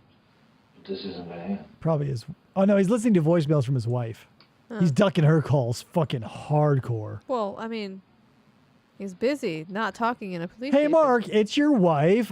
People are calling you a murderer? Call me back. I'm at the Tim Hortons. They wouldn't let me stay. They say they don't serve the wives of murderers. Is there something you're not telling me? It's that flip phone though. Yep. Fucking Yeah. classic. You know, I had a family, a relative of mine was murdered By back you. in 1997. White It Horse. was me, and I'm gonna kill you now. My wife's sister was murdered by her husband. Family thing. Not like this. Are you serious? Serious. It was actually made national news. It was a big thing about the defense of provocation. The guy's name was Ralph Klassen. That was my brother-in-law at the time. I want to look this up. Right? And he strangled her. Every time he tells a story, I go, "Oh my god, I should look that up," and I've done it 0 times. You've forgotten his name and didn't separated. want to watch it again. So as soon as it's over, I go, "Fucking Mark." He was out to lunch. There was no fooling around going on. None at all. And he strangled her with his hands. So hard that he actually sprained his 2 thumbs. Good God. And what happened was he leaves a note in the house saying that he couldn't live with himself and he was going to end his own life. Are you Not giving him much of a White ideas? Horse, but he drove up. What I'm saying is, kill yourself, Mark. Anyway, I'll catch you later. Right. Doors open. There's some nice wires on the Yeah. on the table here. Up on a hill in his little dash. I want your take on this, Tony, because like I have seen, ironically, there's a famous case out there by a guy named Tony Tote.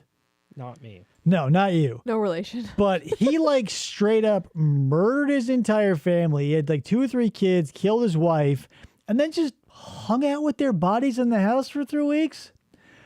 And what I'm getting at is he was one of these people who throws up this whole murder-suicide thing.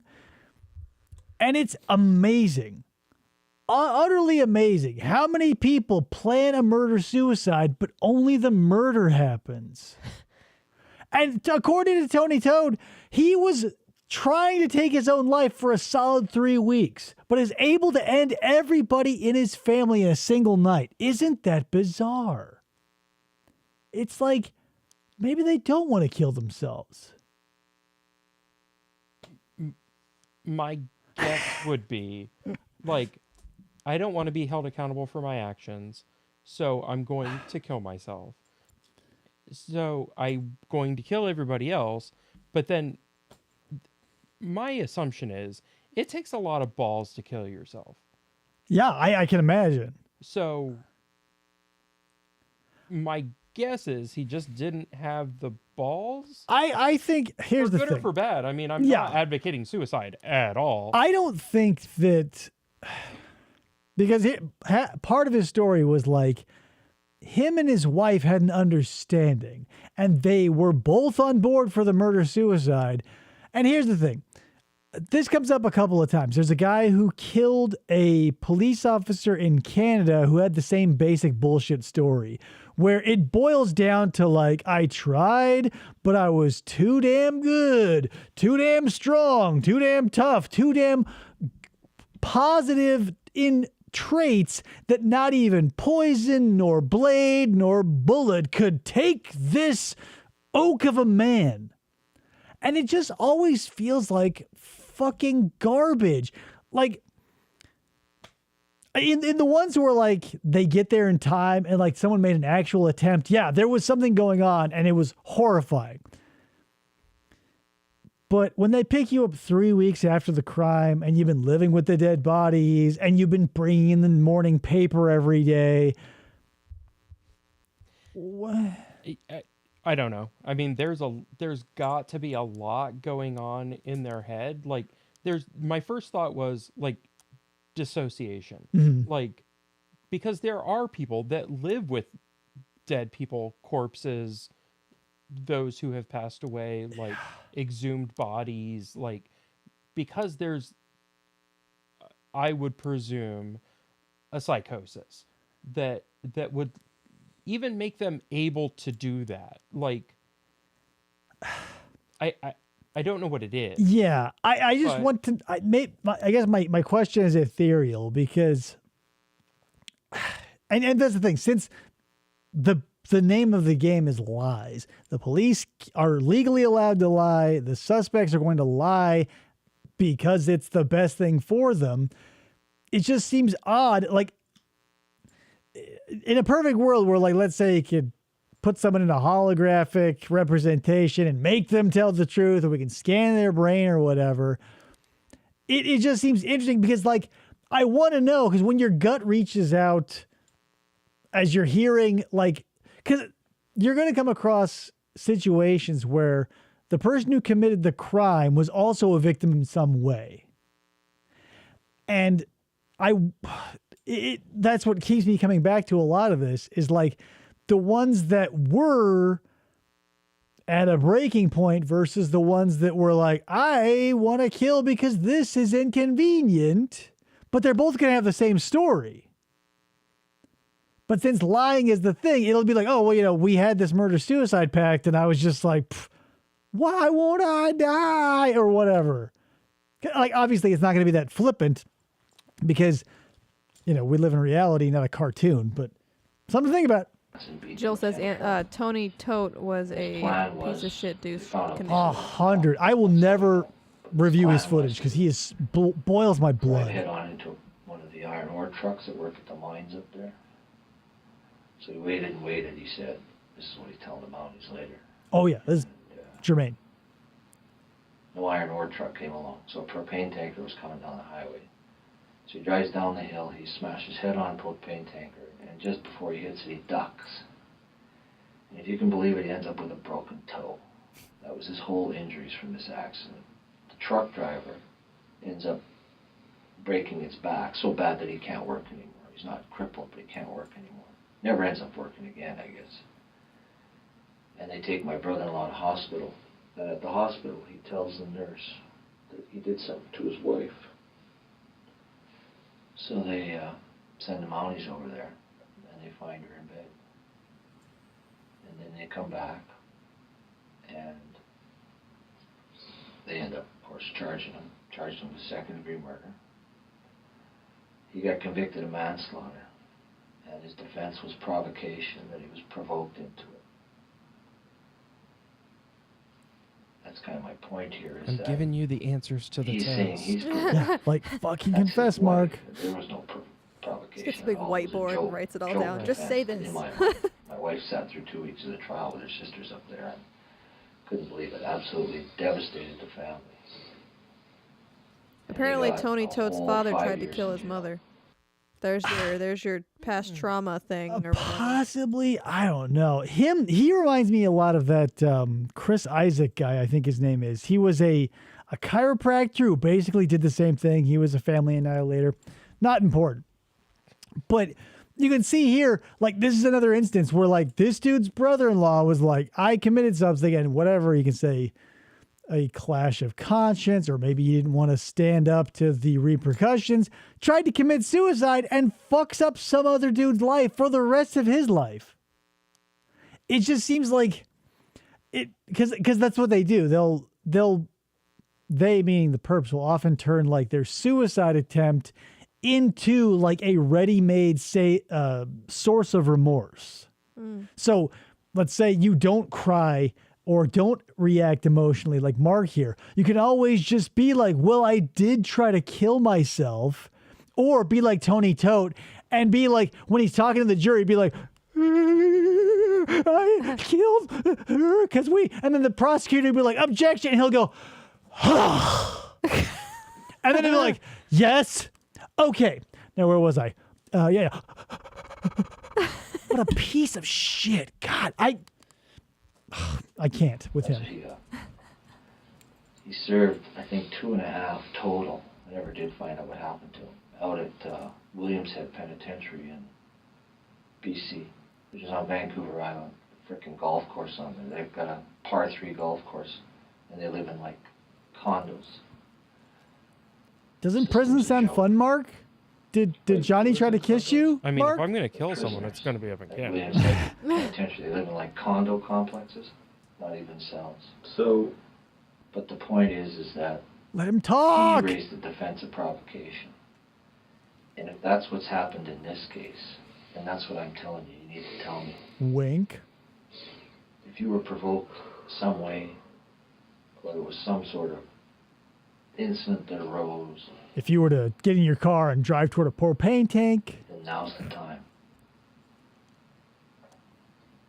The only thing I give my brother-in-law credit for was he did step up to the plate. He did tell him what happened. my gut feels like in this interview, like Mark is desperately trying to understand Something the obviously went rope on that's between being the two of tossed you. out to him, but he's still in such a chemical cocktail of shock that it's not being explained baldly enough for him yet, because he keeps going, what do you mean? What do you mean? And to you and me, obviously, this is like, hello, diminished responsibility because you were provoked. And he's like, I think his thought is deny, deny, deny. And even if I say I'm provoked, I'm admitting guilt. Yeah.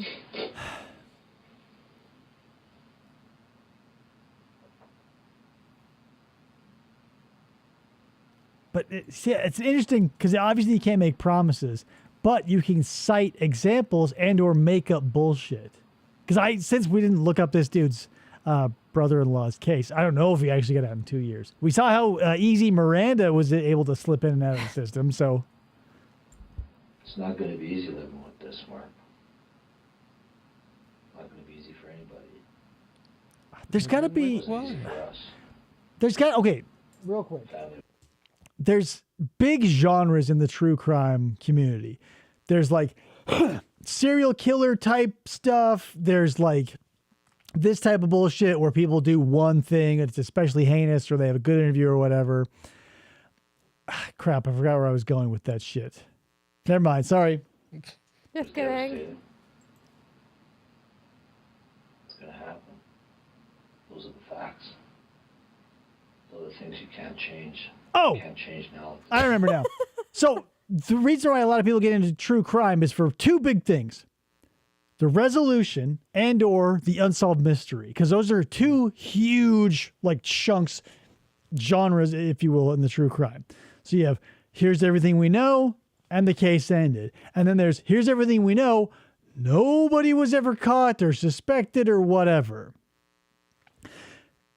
There's not, and obviously not, because who would want to wallow in this, but there's not a huge slice of this genre where like the justice system totally failed, unless they do it so spectacularly they call attention to it.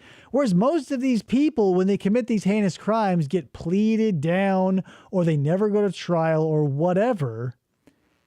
And in reality, that's probably 90% of true crime. When a crime is committed, the justice system squeezes them through their slow process. They get pleaded down because what else are we going to do? There's not enough hours in the day to prosecute all these criminals. And like, that's just sort of stark because 100% of true crime is going to be, yeah, a crime was committed and we'll figure it out one day, we promise, or good news, they're in jail forever. Mm-hmm. Because nobody wants that gut punch of like Miranda.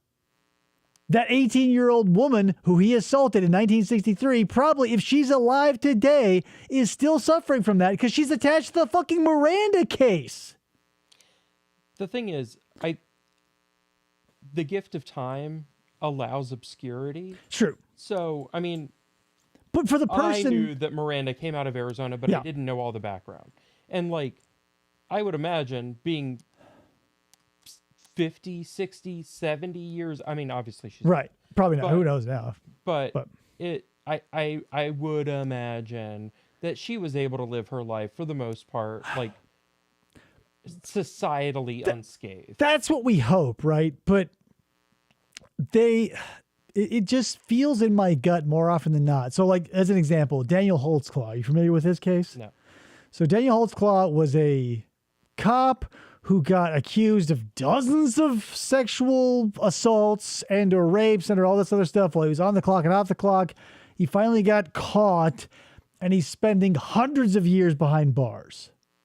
Now, if you just follow the case, you go, okay, these things happen. You watch the frankly awful interrogation with Rocky and that other fucking worthless detective. You see that he goes to trial. The judge says, so many hundreds of years behind bars, Holtzclaw cries, and that's it. But his case is pretty nuanced because even in the stuff like that they release, it makes you go, what? Because one of his victims they interview, like as they're walking out, she goes, was that good evidence? And they go, we don't know. You have to tell us. You're the victim. She goes, well, I don't know. Maybe you didn't do it. And they close the door. No, Jesus. And we go, what the fuck? So all of that culminates in today, sporadically, probably on a schedule, Daniel Holtzclaw's sister does live streams on YouTube and fields questions and talks to Daniel. So like, when is it ever over for the person? Sure. Superficially, sure. But that bitch is putting on a weekly show trying to get her brother out of jail who may or may not have committed dozens of assaults, which is completely murky now because it was utterly mishandled. But nobody wants to know that. They just want to go, yeah, he was a monster. He got, like Larry Nassar, thousands of years behind bars. We all do the, count it, Kobe, and we all go to sleep at night, but that it doesn't end for the people here. This has happened, but we also can't go back. We can't go back and take that day back that all this happened.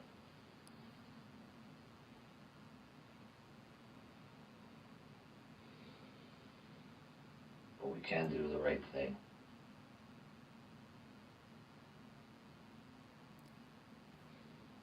The one thing I do like about this guy is, despite his terrible grasp of tactics and sort of Everything is telling the blunderbuss truth about what happened. attempt to use them all at once, when he gets into these calmer moments, he does feel like that dad vibe is coming through.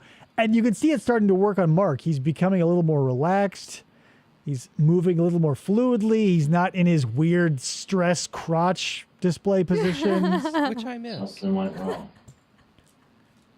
This is more of a genuine reaction because the chemicals in his brain are finally ebbing. But again, what's he going to do? What Leave went and wrong go that day, home? Mark? He's ducking his wife.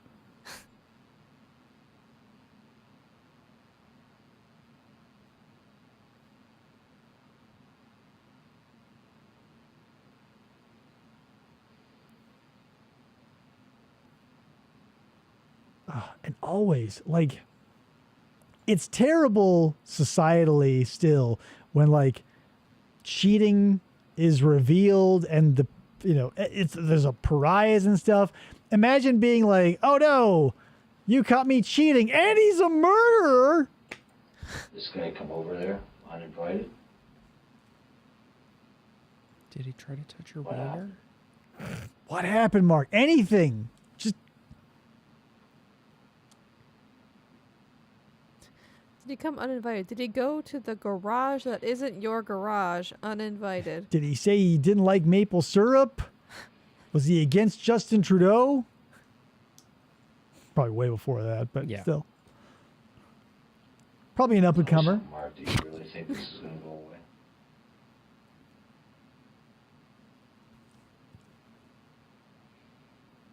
You don't, and you don't think that because you're not a stupid guy. Well, that's debatable. Right. So what can we do to get to the bottom of this, Mark? You know, it's sort of cringy when the detectives have to be like, you're smart, you're intelligent. It's 1,000 times worse when the suspect agrees with them and it works. It's so like,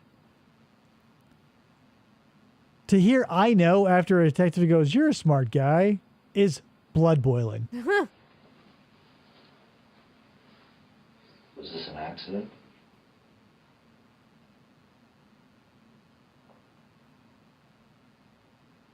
The one technique he has not strayed away from is the foregone conclusion.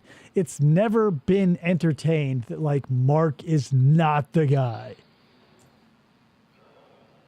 How did it happen, Mark? Do they know the guy's dead? Because they keep saying disappearance. They're positive he is. Like I said, I don't think they found the blood or anything yet. But at this point, John Altinger has been off of social media that he was very active on. He missed a motorcycle riding lesson he was giving to a friend. And because his story was that What if he did move to Costa Rica though? he would have told somebody. That's the thing. He was a nerd. He was a nerdy dude who told all of his friends everything about himself. I guess. So, and we've all got friends like that. You and I both know someone on Carol Facebook or Baskin's husband. He's been gone for 20 years and didn't tell a soul. but Carol What Baskins if is a Carol fucking Baskin's husband- nutcase. What- Like I would run away from her and not tell anyone too. Also true. But what if he's hanging out with this guy? Spoiler alert, Carol Baskins. No, don't spoil it. Carol Baskin's husband didn't leave behind a pool of his own blood as a cover story. Like enough to be like, somebody died here, you know what I mean? Okay. I'll give you that, I guess. But that's the thing. He was that nerdy social media type person. And we've all experienced when that person goes silent for a couple of days, you go, what's the...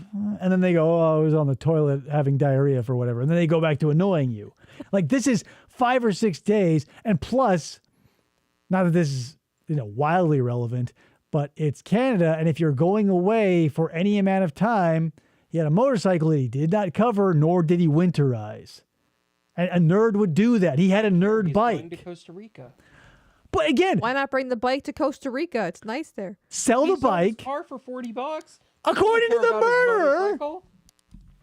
Alleged murderer. Alleged. Spoiler alert. Allegedly. Do a lot of thinking about afterwards. At this moment in 2008, She allegedly. tells me it happened a spur of the moment or by accident. But like here, just imagine this for a second. Like you're going to bat for Mark here because like, hey, Canadians have to stick together. say, hey, Johnny Altinger, sure, he could drop off the grid, being wildly invested in the grid, no problem. Imagine that being you, where like you aren't killed, but like you're thrown into a sex dungeon for 10 years, like what's her face, Amy Smart, Please. and then you go, what the like, and you when you break out and you call 911, you're like, hey, it's me, Tony. I was in a sex dungeon for 10 years and I'm free now.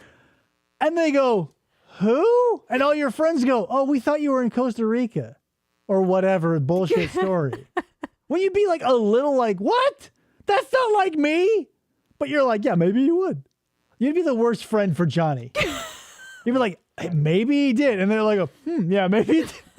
Check. He's in Costa Rica. We all know that he went to Costa Rica. He always talked about it. Here's an interesting tidbit, though. They probably wouldn't let him in without his passport, which they found. In his Also, car that he sold for SK $40. Confessions. Yeah, it was covered in blood, his own blood. Couple teeth. Tells me he didn't want to do it on purpose. I did, though. What a wild, because keep in mind, according to his maybe possibly true serial killer confessions, Tell me. this man mere days ago sawed the head off of Johnny and used it like a puppet. And here he is like, Oh, yeah, I keep telling you, you've agreed with me that it's not going to go away. Right. fucking moron. Don't barf on your And New you know it's not Balances. gonna go away, Mark. They're so white. What time did you wake up today? Why the fuck do you care? Early. Well, I mean, not today, I guess yesterday. Early. Is the adrenaline keeping you going? No. I'm tired too. I feel like that's all that I'm on right now. Is that 5 in the morning? So let's get to the truth. And then we can end this. The problem is you don't want to tell me the truth. Why don't you want to tell me You the truth? can't handle the truth. I murdered a guy. What's this all about? Can you answer that question, Mark? Any question? Like, Why can't Okay. you give me your version? not to keep harping on this guy, but if I were in this situation, I'm not a master interrogator, but anytime he starts to interact, open that shit up, gain some rapport. You've, like, whatever. I realize that I get the drive to, when you've got a fistful of evidence, to walk in and be like, it's you, Mark. We know it. Now spill your fucking guts. Once we have now really and thoroughly found out that that's not going to open him up, time to softball him again. Like, we've seen him open up like 3 times. Go down those avenues. Talk about yourself. Like, when he was talking about his brother-in-law's murder, he was engaged legitimately. 100%. He almost got Mark to understand the idea of provocation. Right. But as soon as that glimmer of, like, human understanding happens, he goes, this isn't going away, Mark. And he goes, brrr. Kayla says you keep using baseball metaphors. Maybe we should switch to hockey. Oh, yeah, because of the Canadian thing. Yeah. This It's a real to make a goal. triple crown. Hat trick. We don't. It's do a real hockey. turkey. Instinct wanted me to try to hold on to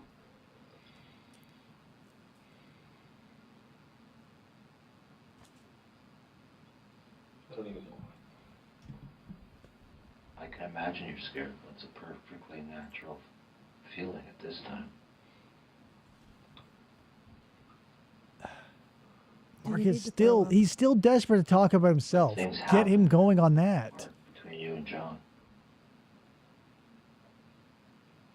We're using it to film part of your movie? To make it more real?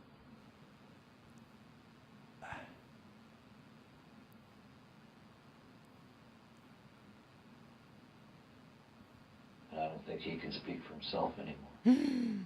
We are pretty sure he's Tell us what dead. happened.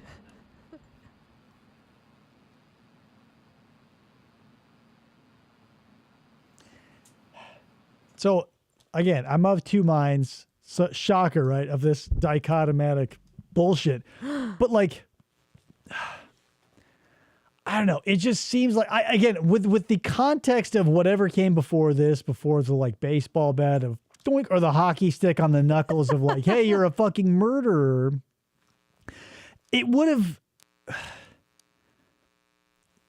I need something because there must have been something early because you're only going to do this bullshit under two circumstances. You have got a thick stack of circumstantial evidence that you can show, SK confessions, pictures, yada, yada, yada. You will deal out to him slowly like a blackjack dealer, you know, slowly crushing your hopes of winning as you go 7, 14, 20, 27, bust. They don't have that yet. They've got the car. They've got some stuff. So something, which is going to be the part 2, something must have led them to believe that if they came at him hard in the first part of this interview that we didn't get to see, that he'd crumble, you know, like a graham cracker. And I want to know what that is because they were way wrong. Absolutely wrong. Like, but we'll never know because he just came in and go, like, what? You're a murderer. Tell me what you think. It's not going away. Yada, yada, yada.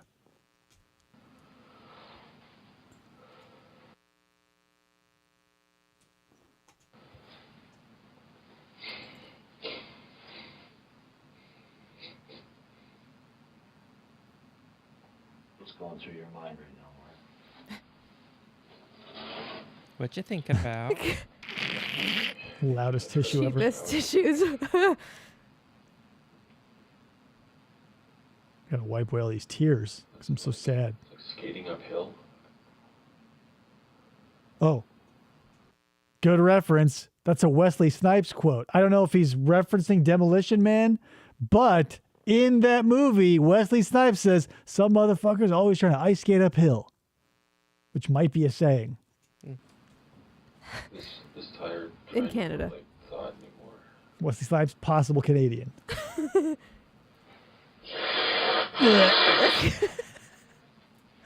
They hit the Okay, it's microphone pre-COVID.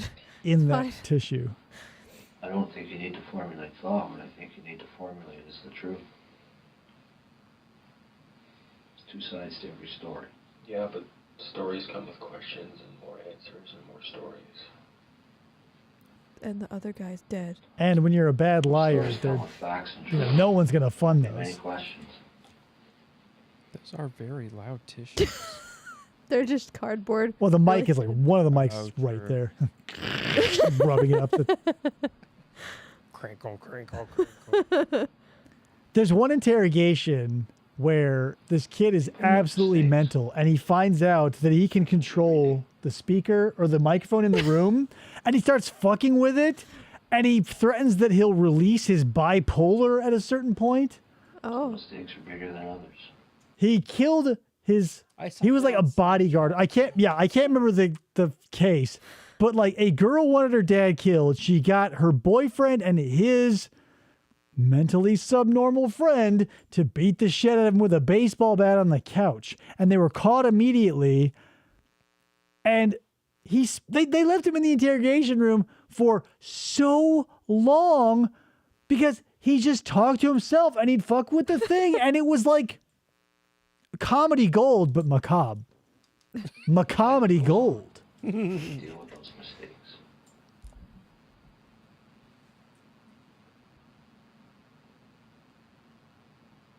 Well,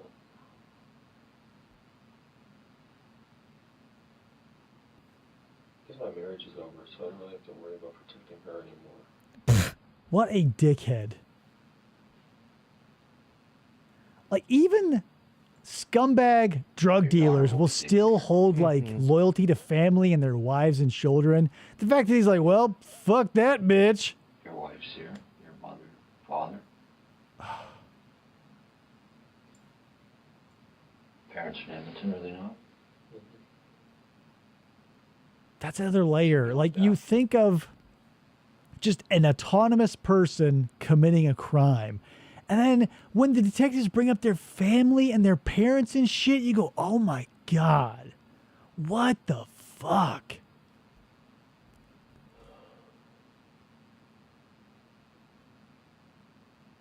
Just imagine getting that call, be like, hey, what's up? Oh, this is Detective so-and-so. Your son's a murderer. Can you come in and answer some questions? I'll be right there. Honey, we have to go down to the precinct. Mark murdered someone. Mark finally followed through on his Dexter plan. Tell me what went on.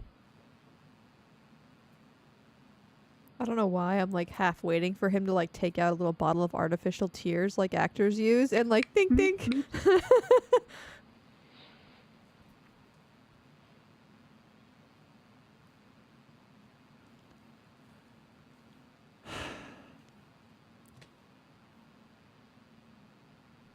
Does he ever confess? In this video, no. I think he eventually... Oh, God. I mean, eventually it won't matter. That's the thing. I don't... With cases like this, I'm always murky on whether they get the confession or not, because honestly, in most of these big ones, it doesn't matter. Yeah. Like, if Chris Watts was never like, yeah, Shanann killed the kids and then I killed You know her. deep down, Mark, that everything I've told you in this room has been a fact, has been the truth. I haven't tried to baffle you with bullshit on anything.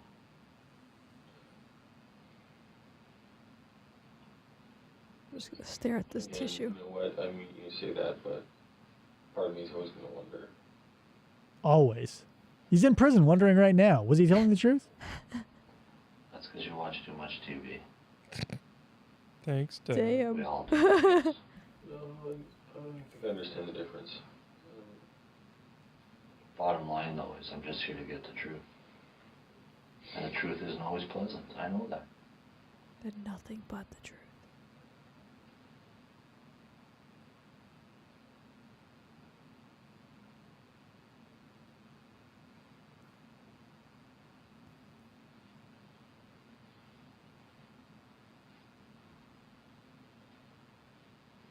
I mean, this wasn't somebody you knew.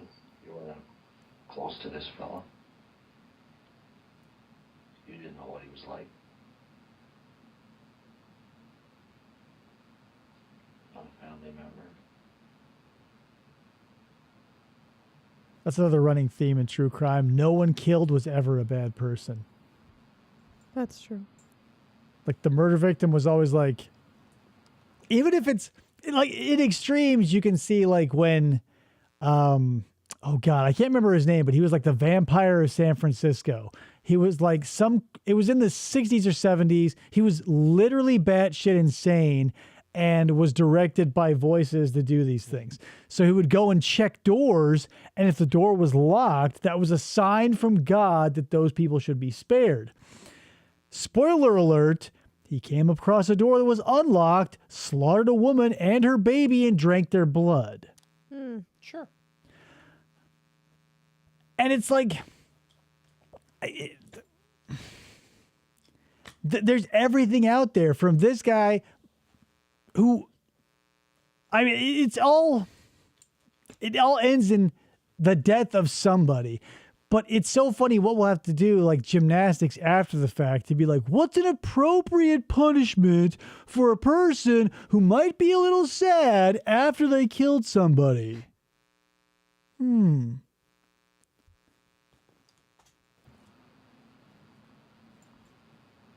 just don't know what's said. Not that Mark's sad. Hey, Matt Your Willis. demeanor What's up, Matt?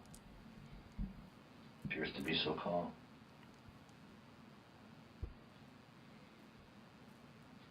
So rational.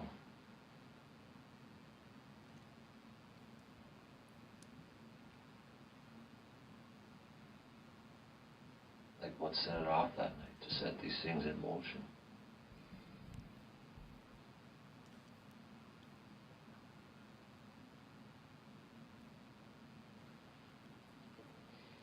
Okay, part of this is like as frustrating as it is for us to know after the fact and watch this. You kind of got to chalk this one up to the human condition, because at this point, Mark doesn't know what they've got, and saying nothing and like waiting it out is a tactic that sometimes works. Because if they can't get a confession, there's a fair amount of crime that won't get prosecuted if they can't get, because as much as the interrogation is a gold standard, there are just some cases where without it, nothing can move forward. Witnesses clam up, victims clam up if they are alive. Contact lenses are going to burn a hole in my head in a couple of hours.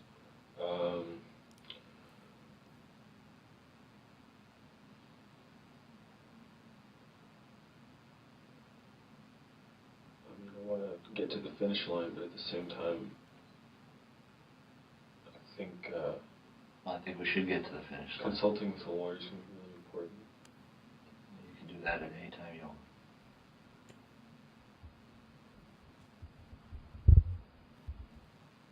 And again, even if like this were America, he would still, get a lawyer.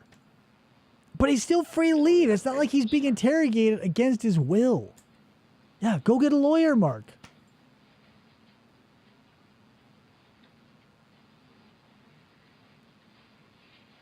You know exactly why you're here.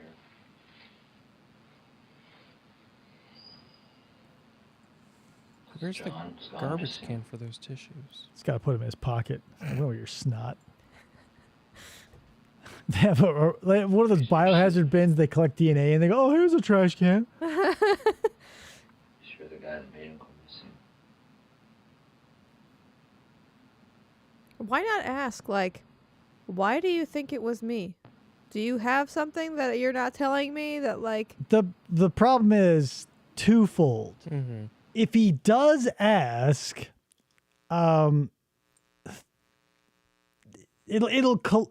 Schrodinger's Twitchell. If he asks, and they actually have the evidence, which is irrelevant because they can lie. They can say, what they will often say is, "We know a lot of the answers before we even ask you." Mm. And so, I mean, it would be damning either way. Sitting here doing this versus like actively fishing instead of just passively fishing, like trying to get, because he has dropped a little bit. Like, we found the keys, we found the car, we talked to neighbors. He's been feeding him a little bit of information. Yeah. But engaging with anything regarding this case is not going to happen. Mm-hmm. Like, he talked about when he fucking woke up this morning. Anything normal will do. Anything regarding this is, I'm just trying to find out off why limits. behind it. Why this happened?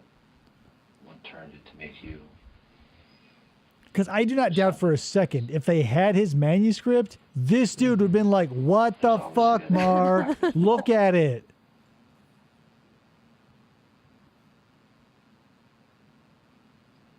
Like, he would cream his cop pants if he had that shit. Like, you could tell he had confidence when he walked in because he's like, "We got the keys, we got the car, we got this, we got that," and like it fell flat. So he's like, "Fuck." And frankly, if he did have the SK confessions, it probably would have fallen flat too. But it might have made him feel a little better for a little longer because he could save that as like an ace in the hole. Because that's what they'll do is like in really good, and by good I mean entertaining interrogations, is they'll always have one of those big 8x10 glossy black and white prints of something that at the crime scene. And they go, "Is this the, murder?" And they go, "Ah!" And they're always looking for the same thing.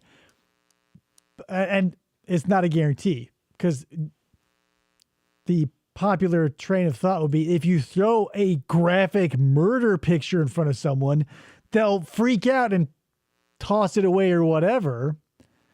And every time someone just stares at it or turns it over slowly, they go, guilty. But like, I honestly, put yourself in that situation where you're in a place like this and they throw down a graphic, bloody, horrifying picture in front of you. I don't know what I'd do. If I were innocent, I feel like I would just come naturally. But like if I were Mark, you have to think through that, and there's going to be a second of hesitation. And so what are you going to do? Because a picture, you go, well, But if they go, because they did the crime. They were there for the whole time. You know what I mean? Yeah. Like he sawed up Johnny for hours. So again, the picture might not have worked, but an SK Confessions or anything that they had would have just been like, you know, because he's still at that point where hope exists. There's a coffin and there's a pile of nails, and the last nail is at the bottom of that pile. Yeah. We know it's being built. We see the Undertaker. He knows what's happening, but he's hoping that someone will come and steal the nails or they'll get fucked up somehow. And so human hope, even in this situation, springs eternal because they go, if you've just got what you showed me and you're telling me you can't arrest me, I've got nowhere else to go. He's unemployed, P.S. He's not like he's got to go to his job. He's ducking his wife. This is probably the best thing he's done since he murdered the guy.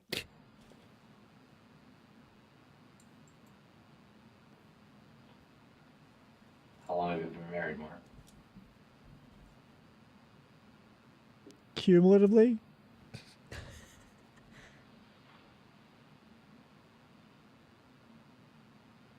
He doesn't know. He's a dickhead.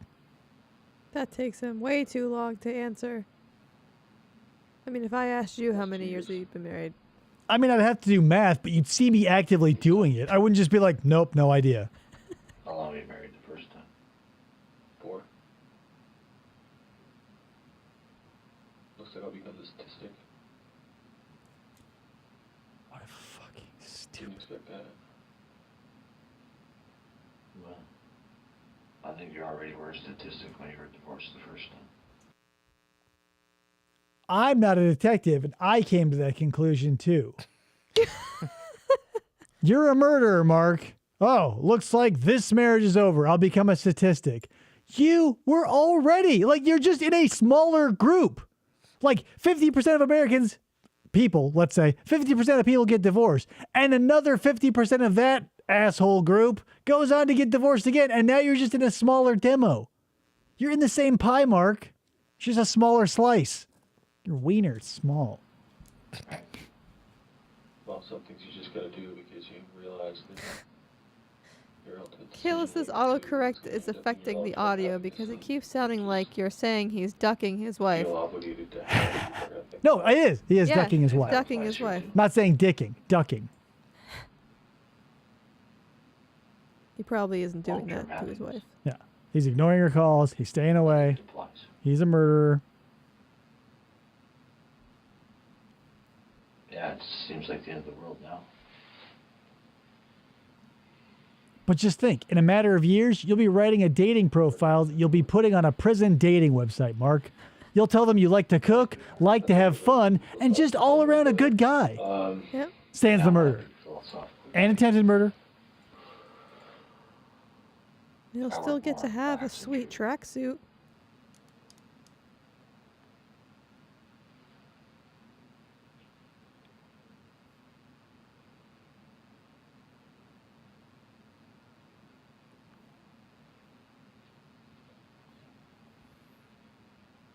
And I know I'm not dealing with a dumb individual here.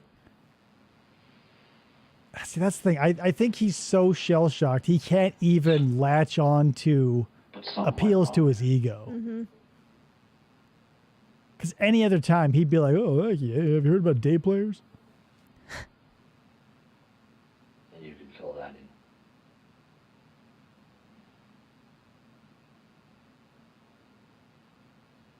Watching this in black and white makes me want there to be like the painting to come flying off the walls and like something of like opening and slamming the door shut. Paranormal Mark Twivity.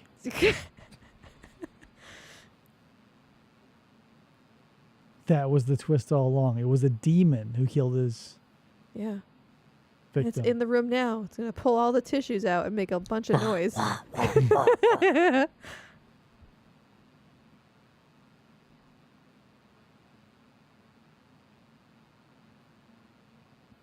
And you know this cop is on golden time. He's like, fine, sit there, Mark. I'm making $76 an hour. How's your life going? I've been on the clock for 23 hours, buddy. How do you ever begin to rebuild it again?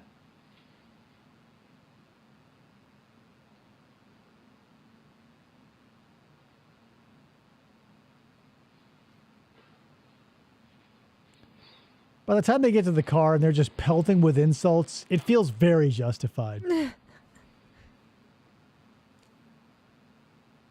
think something like that's even possible. Oh, of course I do. Happens all the time. I see it all the time. I used to work at Edmonton Max. That's what idiots will do, is they'll latch on to something like this, where he goes, hey, you know, down the road, you could rebuild your life after this, which is like fucking whatever. Obviously, it's like telling him he's smart. Sure, there is the potential. There have been humans who committed murder, became completely rehabilitated, and became productive members of society, but due to an aberration, how they were raised or whatever, yada, yada, yada. Mark is not that. Mark is not like an accidental, like he wasn't coming up in the mean streets and had to fight to survive with his single mom and all this bullshit. He's a spoiled little fucking dickhead who is burning through marriages and other people's money, but he still is trying to go into this like, oh, you know, it was so hard for me because my wife doesn't listen. Like, there are hard scrabble stories where they'd be like, a 15-year-old killed his family, but like he was born addicted to meth and his mom constantly abused him and his dad was in and out and flicked cigarettes at him. And you go, oh, that was a dead situation from the jump because everyone involved was toxic. Whereas Mark was just like a real dickhead who was just like, yeah, that'd be cool. And how does your heart go out to someone who's like, you know, I was just bored and I really like Dexter, versus the kid who was like, I watched my father get gunned down in a drug deal gone wrong, and then my mom drank herself to death. And you go, well, Mark, what do you got against that? And he goes, my wife told me to take out the garbage. I was the liaison guy out there. So I do all the investigations out at Edmonton Institution. Dealt with all the hardcore convicts, guys that were in there for way worse than this. Like, I'm talking guys that have done mass murders, multiple killings. Oh, he's going to bring up Bernardo. Killing family members. Planned executions. They accepted their punishment. They're doing their time. But those guys, they're a different breed. They're not you. Those guys, very, very few. I can't even think of one at the max, maybe at other institutions. They're the hardcore of the hardcore. They're the ones that have no remorse. They don't care. It's like they're missing something. I don't know if they were born with something missing or what. I don't think he brings it up here, but are you familiar with the Manitoba bus killing? No. Real quick thumbnail. A young kid who worked at a traveling circus was taking a Greyhound bus home. An older Asian man got on the bus after the first stop, stabbed him with a Rambo knife. Wait, carnival guy stabbed the Asian? No, Asian... the carnival guy was on. He was the victim. Okay. He was on the way home. This big Asian guy, Not I what can't. I expected. His name got changed after all this, but this Asian guy gets on, stabs the dude in the neck a whole bunch, fights everybody off the bus. They lock him on. After he's locked on, they call the police. This dude goes and cuts apart the body, cuts his tongue out, cuts his eyes and ears, eats some of him, had his heart in his pocket. And it was a real, like, one-man murder show that horrified everybody on the bus because this happened en route and there was nowhere to go. So a busload of people watched a man eviscerate another man, eat parts of him, hold his head, and kick it around like a soccer ball, right? Spoiler alert, that guy, after trials and tribulations, was found to be guilty, was insane, got better, and is now living under an assumed name somewhere else in Canada. Wow. And Cool. that's where we're at. So you see a case like that where you go, was he rehabilitated? He hasn't killed anybody since. That we know of. Right. But that's what we're left with after the fact is you've got someone like His Mark. name was changed to Mark Twitchell. Oh yeah. He's got a And he's- different haircut and everything. Different tracksuit. But yeah, because ideally that's the Cinderella story, right? We as humans want to think that the criminal justice system is a place for rehabilitation. We say that. What we want is for it to be a chamber of horrors and a dungeon of agonizing torture in some respect. But when someone like that moves through the system and is apparently cured and is medicated and therapy and everything is supposedly supposed to work, which it is supposed to do. We are supposed to be rehabilitating these people if that is what we are going to tell ourselves. When it happens, it doesn't feel right, right? I just told you that story of a man who ate and they had to pump his stomach to pull the shit of another human out of him. And they go, well, he's rehabilitated now. And you go, what? But isn't that the point? The thing is, like, in my soul, I believe that criminal justice should be rehabilitation. Punishment only garners resentment. Right. So, if we go into this dungeon of horrors and expect rehabilitation, not gonna happen. Right. I think that And knowing what I know of mental illness, like, I'm gonna go out on a limb and say maybe this guy had for sure. some sort of chemical imbalance. So if he were to get the appropriate treatment, like, resolve whatever mental illness is, and I would imagine there's a lot of psychosis, like a lot of like, and there's medication for that. There's therapy for that. So ideally, hypothetically, theoretically, he could have been rehabilitated. How do you Would I prove want to it? live next to him? Right. No. But then here we are, because all said and done, we can say, okay, we've fixed the problem. The family that lost their son, father, because he was a father, he had a small child or maybe two. That is a whole ecosystem that's why it's so complicated. An entire ecosystem, probably for generations, has been tainted at least slightly. Because we want a pound of flesh. Right. So that's the thing. So what do? You say, well, now that we, as the family of the victim, are saddled with this detriment, you now get to go, I'm all better. And that doesn't feel right on some level to, like, just as a person associated with the victim, as a society, we go, yeah, we want that to happen. But I don't even know if, I wouldn't even say that a majority of society wants that to happen.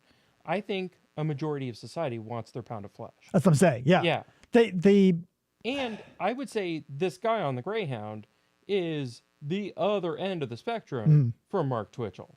Like, yeah, like he had legitimate and or diagnosable and or yada, yada, yada. There was something there that wasn't like, but then here's the thing.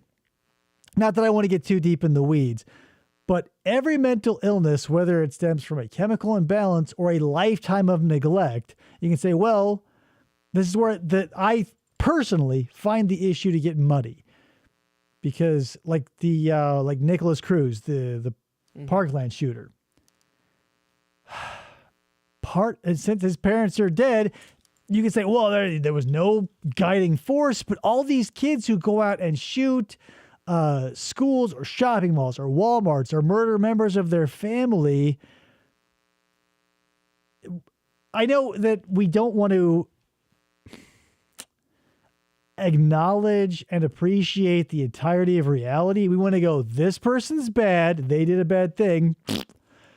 Whereas, like, now that I have a kid, if my kid, like, if he grows up to be a murderer, I'm going to have to, like, own up to that shit.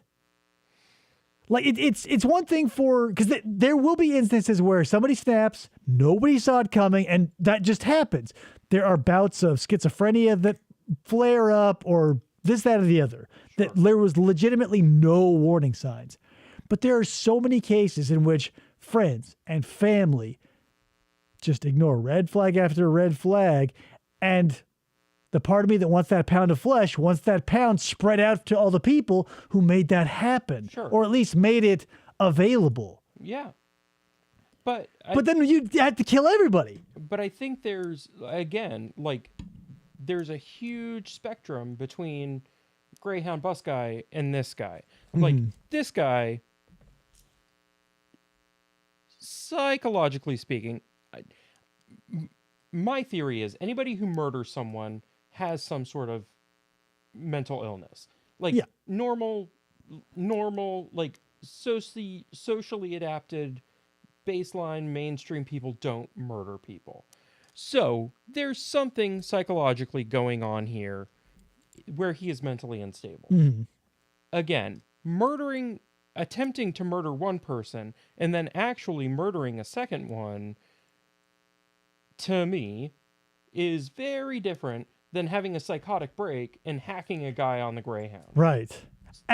But that's the thing too. And if there's a way to rehabilitate Mark Twitchell, to pay his debt to society and rehabilitate him so that he is safe to live in society again, cool. And again, don't want to be his neighbor, but if he can positively contribute to society again, that is the hope. I think our problem is there are so few, like, literally today, I just watched I can't remember the dude's name, but he assaulted his wife and his children, was thrown in prison, said he was reformed. His wife, who he assaulted and sent him to prison, advocated for him after a civil suit in which she got $100,000 from him. She advocated for him to leave prison. He was a changed man. And wouldn't you know, murdered by that man. And at every step of the way, I know I did wrong. I apologize. I can't believe I did this to my kids, my family, my friends. Mea culpa, mea culpa, mea culpa. Crime, crime, crime, murder. So it just feels like, because if we're going to be doing this, you have to paint with broad strokes with a society. It's hard to go one by one because you go, what if? What if this? What if that? But then there's the other side of the coin where it's, what if somebody was falsely accused and falsely convicted? Like, to say a 3 strikes rule, like, if the first strike is murdering, I would say maybe giving them 3 strikes is a bit much.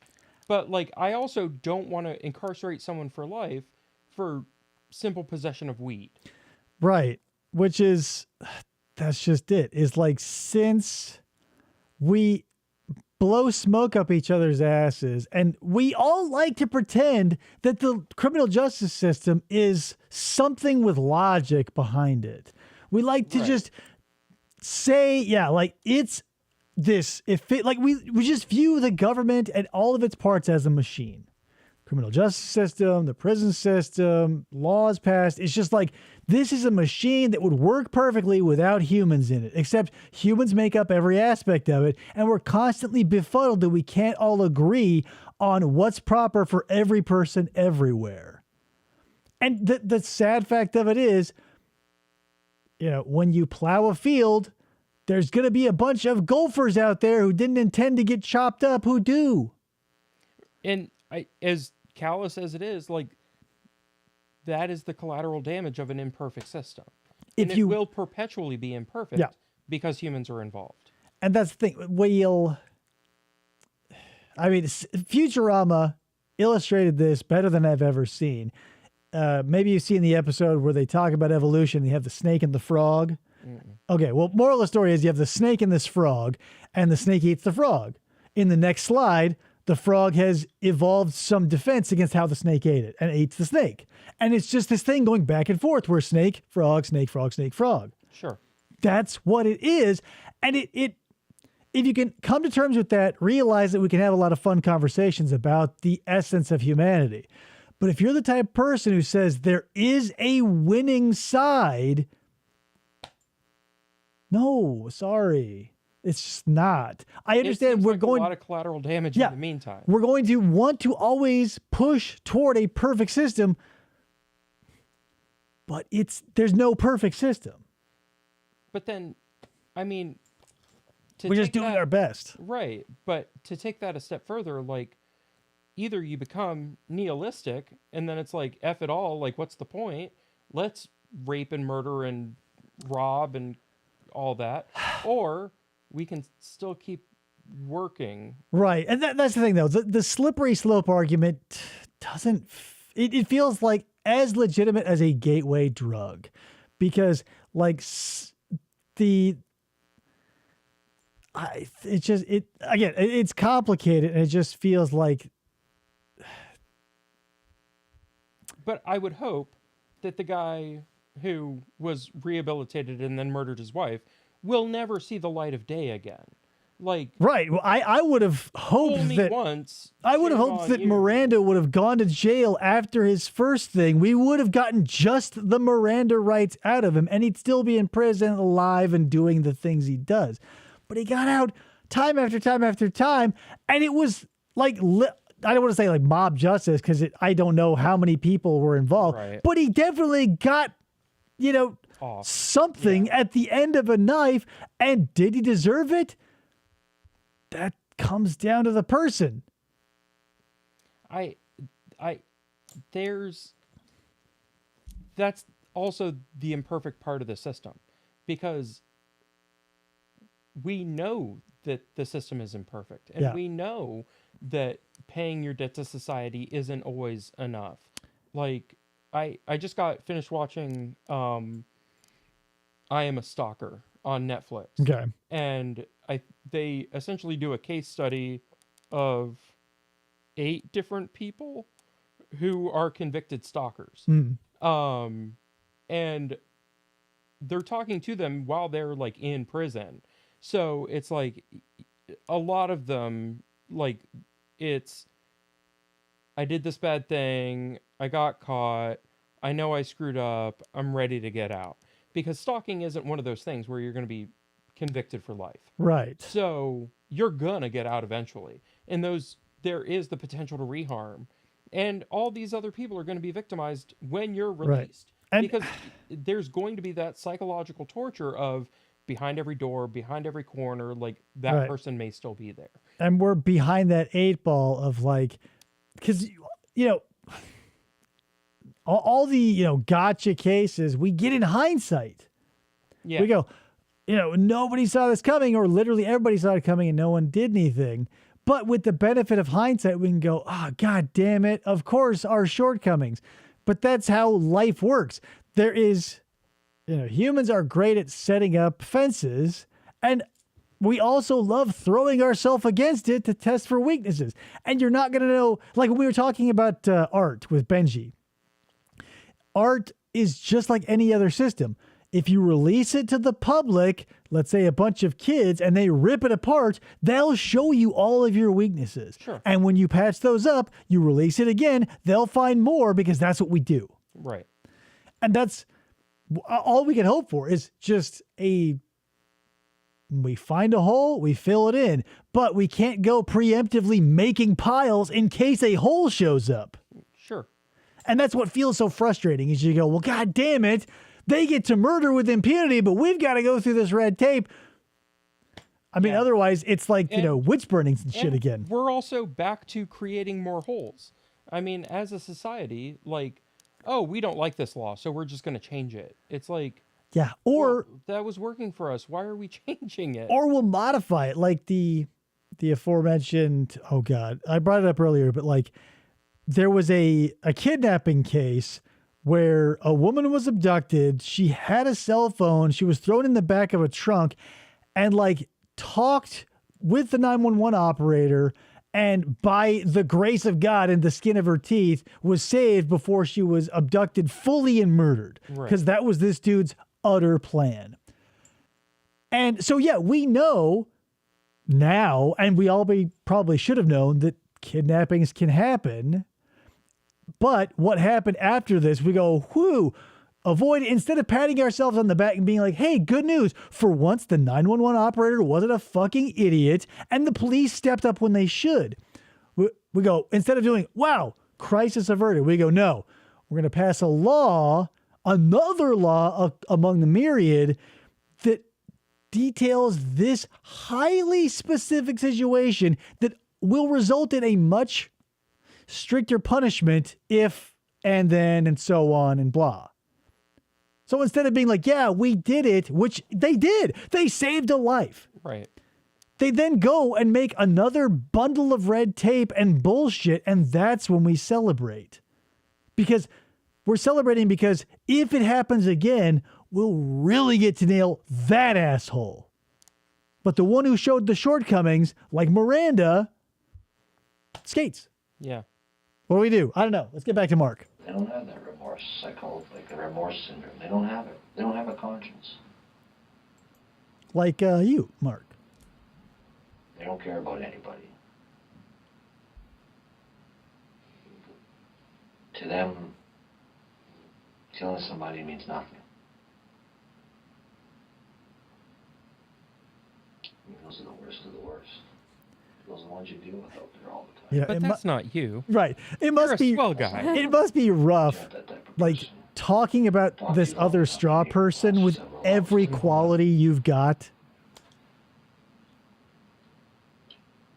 Those guys show no emotion Like it, or anything. like you are, Mark. It would be as absurd as if like he mentioned that how they also wore tracksuits and had short brown hair and spread their legs when he talked to them. And rightly so. It's not an easy thing. I know you'd love to go back and take back that day, but you can't. You know, we can't do that. What's done is done.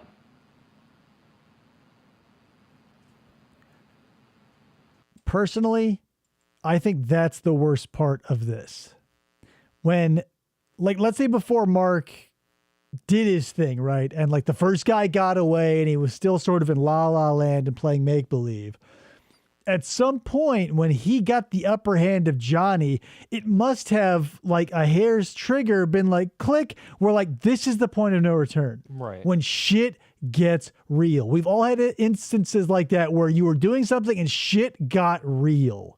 And you go, oh no. It's never this bad, obviously, unless you're a murderer.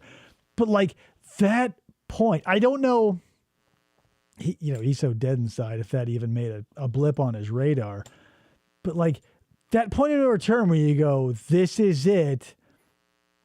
There must be for Mark, I'm sure there was like a rush of endorphins. Like, yeah, I finally did it. But when that cocktail wears off and you go, oh shit, dude's got a stick. And I wrote a murder script and I bought a burn barrel and he emailed the directions to my garage to 4 friends and fuck. But for that first second and a half where you go, yay. Of course not. It's not going to be easy. But it's also not the end. It's not the end of your life. Well, outside those 4 walls. It's not the end of your family's life.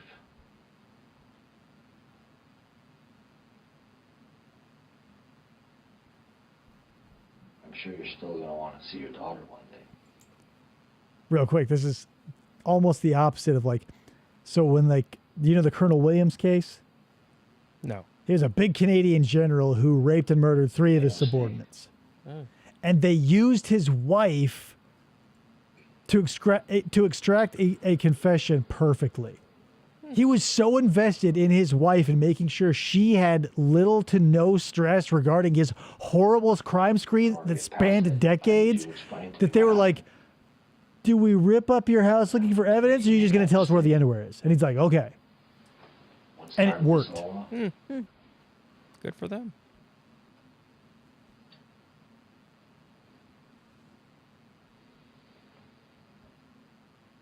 Check my little script here. Right. See what the... What's next? No.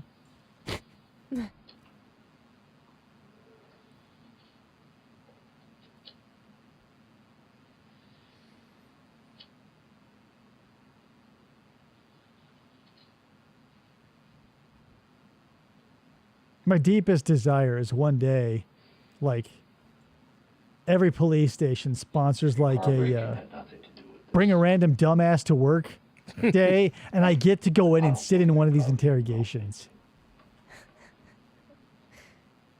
Because not for nothing, I want to try out some of these techniques on someone, and the only person I'll have the opportunity to is probably my son, and that's years down the road. Carried away. Krista, I know you're not a monster. Something happened. Yeah, to maybe you John. just made a mistake. You thought I liked fish? Maybe you heard I liked fish and you made fish, Maybe but I- fish isn't good. Did you make fish? I feel like I'm You in the didn't know what Twilight to do, Zone. and you made up a story. Why do you feel that way? Because I'm Rod Serling? I needed really hard tissue. Breaks it over his knee. Blow his nose into a 2x4.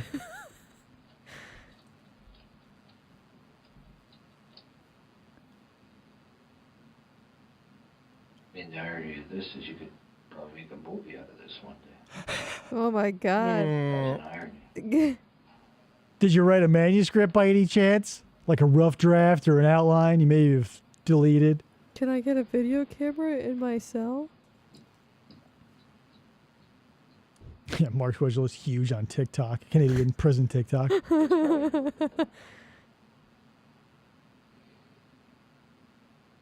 like this happens, you write a script and make a movie. Probably never been done. What would be in the script, Mark? Words. Han Solo.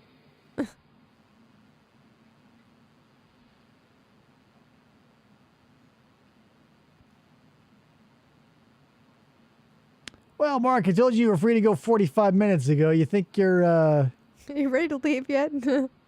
do that or?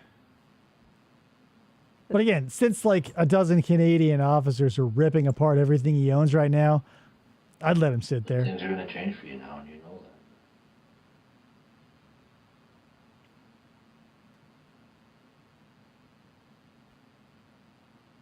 that. I think this has been eating at you since it happened.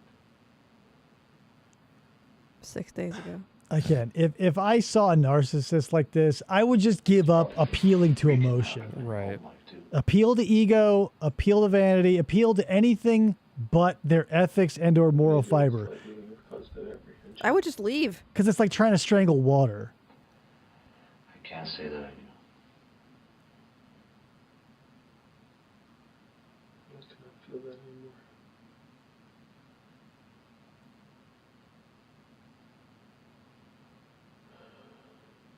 No, this is your chance to get rid of that feeling. Oh, but it brings on a whole new type. This is the time. This is the exact time. I'm sure it does. Okay, what's the steps in getting a lawyer? Because I don't have one. I just take you out of the So we have now just witnessed the last vestigial elements of shock fall away. He's now taking an interest in the papers. He's, interacting with, like, it's such a bummer that we couldn't have eased Mark into the cold pool and then see the balls hit slowly. He got pushed in at the beginning, and so now he's just been floundering, being like, oh my God. And, Daddy Detective here is like, it's 3 feet, just stand up. But the whole time he's like, oh God. this room till Is it like delayed? I mean, well, There's phone numbers there. There's a phone book. Take you to a phone you can call. I'm not your legal aid, There's dickhead. phone books there. There's a legal aid number on the wall. They'll provide any legal advice you want.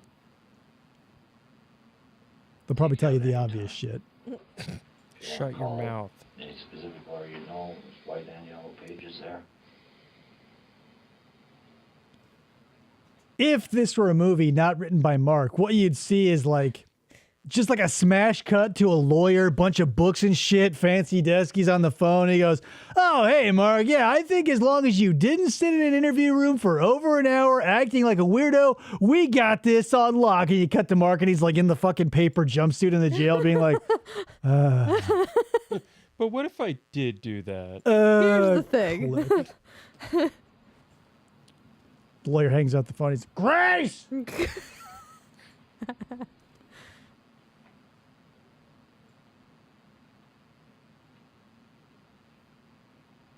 That Mark, apprehension you're feeling, how long have you been feeling that? 6 days. any longer than 2 minutes is too long. That's a fucking stupid thing to say. Yeah. Let's see. Has it been going on since this happened? Oh, what? I'm doing some paperwork here, officer. Please stop Has it disturbing me. going on before? I'm doodling my murder. This fucking guy. What do you think he's writing? Help. Deny Would you feel more murder. comfortable writing down what happened? What are you writing there, Mark? Oh, it's a bird in a house. It's cute. Ooh. We should put it on the police fridge. Is that a dead body there? Are they gonna have him draw like he's a child victim? I know. House, smiling sun, buried Johnny Altinger. Write out what happened that night if you want. I want to play hangman. All right, there's 876 spaces. Oh, God damn it, Mark.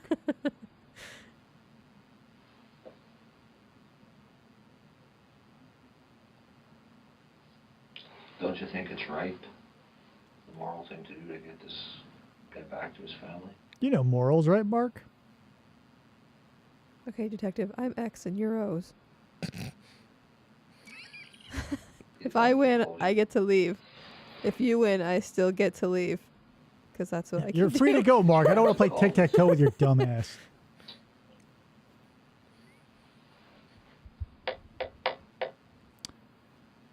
All right, are you familiar with MASH, detective? Not to brag, but I'll be living in a mansion someday At the time. with Claudia Schiffer as my wife. What you need to tell me now. Other things are going on, Mark. Wouldn't that really be irrelevant, though? Really? I don't think it would be very irrelevant.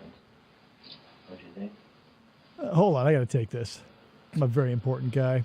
Day Players producer Mark Twitchell speaking. Marriage, health.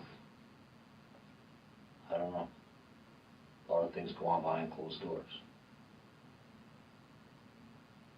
And in garages. And The barrels. This is three garage. lives. We have our work life, where we behave one way at work. We have our home life, where we behave a certain way at home. And we have our secret life. Where I we put on a guarantee mask every and single fight person crime alive has in a the secret streets life. of Ontario.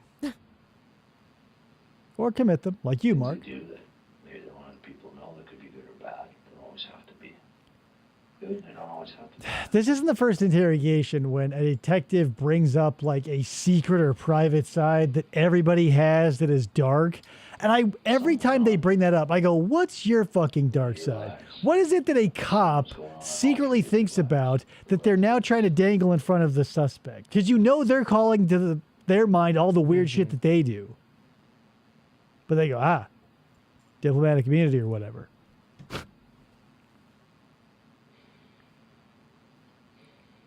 You mentioned earlier your marriage is over. Why do you say that? Because of the Because I murder. murdered someone. And I was cheating on her. Yeah.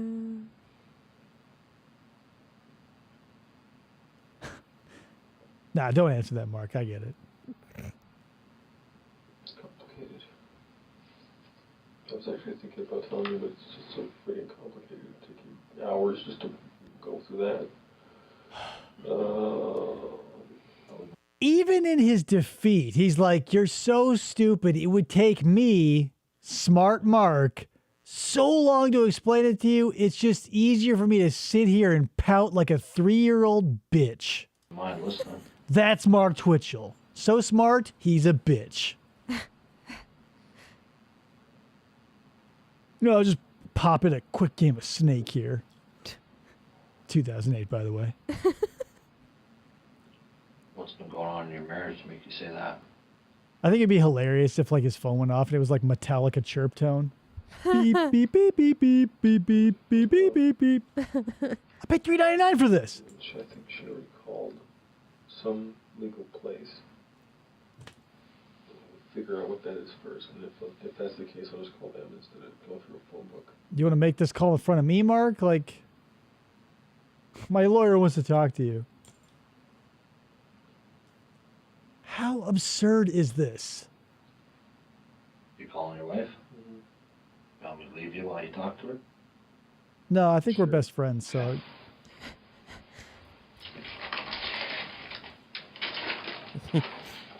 This camera's still recording though, so keep it up. You're right. You tell her whatever you want. Great, now my wife doesn't want to talk to me because I'm a murderer. This cop's like, God damn it, I had to go pee. Son of a bitch. As I said, you're free to go, but as long as you sit there, I've got to sit here, you dick. At this point, I don't know. No, he's out of view now. He's got his chair leaning up against the wall, like... In a perfect world, this would stretch out so long that he, like, would be putting his feet up on that table. Mark refuses to leave. This guy's like, hey, what do you think of the Brewers? Huh? You're like a big Calgary Flames fan? And then he's just, like, peppering insults about how he's a shitty movie director. I'm gonna get some poutine order. Do you want some? Yeah, he's going to pull an Elliot Staber and get a sandwich covered in onions. Yeah. 3 types of murder? And he kissed Mark gently on the ear. First degree, second degree, manslaughter. Did John do this? Is that why you murdered him? Are you gonna murder me? Is it intent? Yeah, basically, first degree is like planning it. Second degree. I also have issues with first and second degree, but like everything that has a It's definition, I basically think not it's planning. ethereal. Manslaughter is spur of the moment, not like a bar fight or something. That's pretty natural to go over the various degrees of murder with the person accusing you of it. I would do that. But you're free to go. Which category would you fall into? First. I had a burn barrel, for God's sake. Really quick, I don't want to... I know I've been giving this detective a lot of shit, but those like seemingly throwaway questions work sometimes. Because after being in here so long, you just go, God damn it. Like Jodi Arias. She was up and down denying, but her interrogator would pepper in these questions where, like, if she answered in the affirmative, it obviously proved she was there. When, like, you know, they're going through this, and there's if you see the interrogation, there's this perfect moment where, you know, she's like, I love him, and this and that, and that's all this, you know, Jodi Arias type bullshit. And he just casually asks a question about a very specific thing that happened that night that didn't necessarily have to do with the murder, but prove she was there, because her whole story was like, I was away and my phone fell off and I had these 2 pairs of pants and I found my phone charger and bullshit. And he just goes, oh crap, I can't even remember the question, but he's like, did he do blah, blah, blah? And she goes, yeah. And it was like there where she was like, fuck. Because then it was like obvious. Yeah. But like, here's the thing. Shortly after that, he pulled the whole like, here's a folder with all the pictures you took in the camera you thought you deleted. Here's his dead body. Here's you nude. I've seen your tits. Let's get this over with. So the whole lead up to be like, did he do this? And she goes, tee-hee, yes. And he goes, gotcha. Anyway, here's all the pictures of you killing him. Isn't this fun? That's how you pay out evidence. It's the category for suicidal. God damn Why it. suicidal? Because I murdered someone. Murder-suicide pact. You wouldn't know anything about it.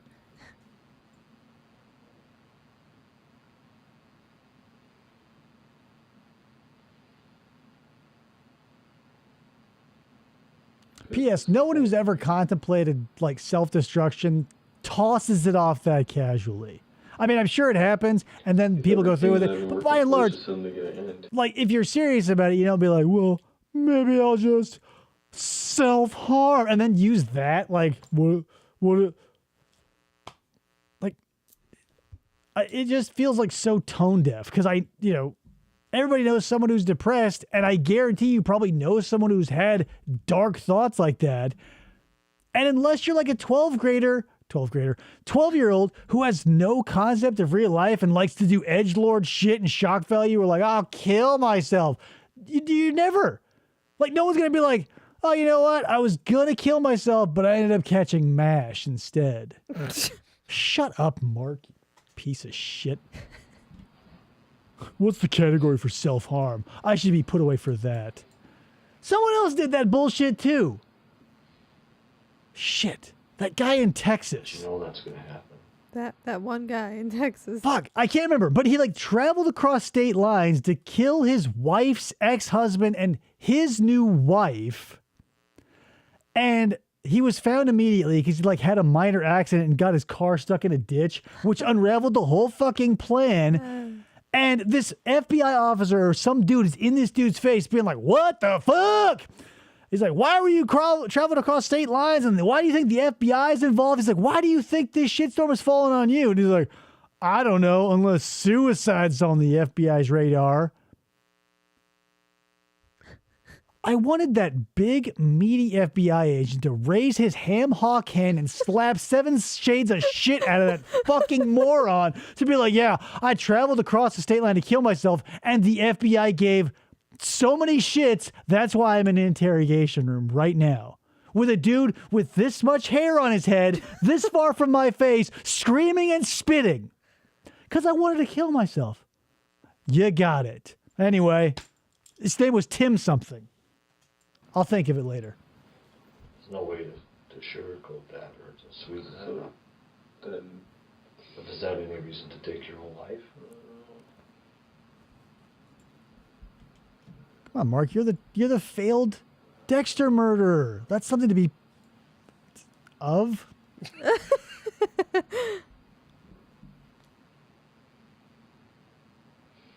But there's probably a silver lining in that everybody who worked on his shitty Star Wars movie at least got an interesting story. Yeah. Sure, Mark's family and Johnny's family are ripped to shreds, but the guy who played young Han Solo will be like, hey, he was a murderer. In the same house, you're still I worked for a murderer. The original guy who played Boba Fett worked for a murderer. And of course, it isn't the best of circumstances, but just a shade below best.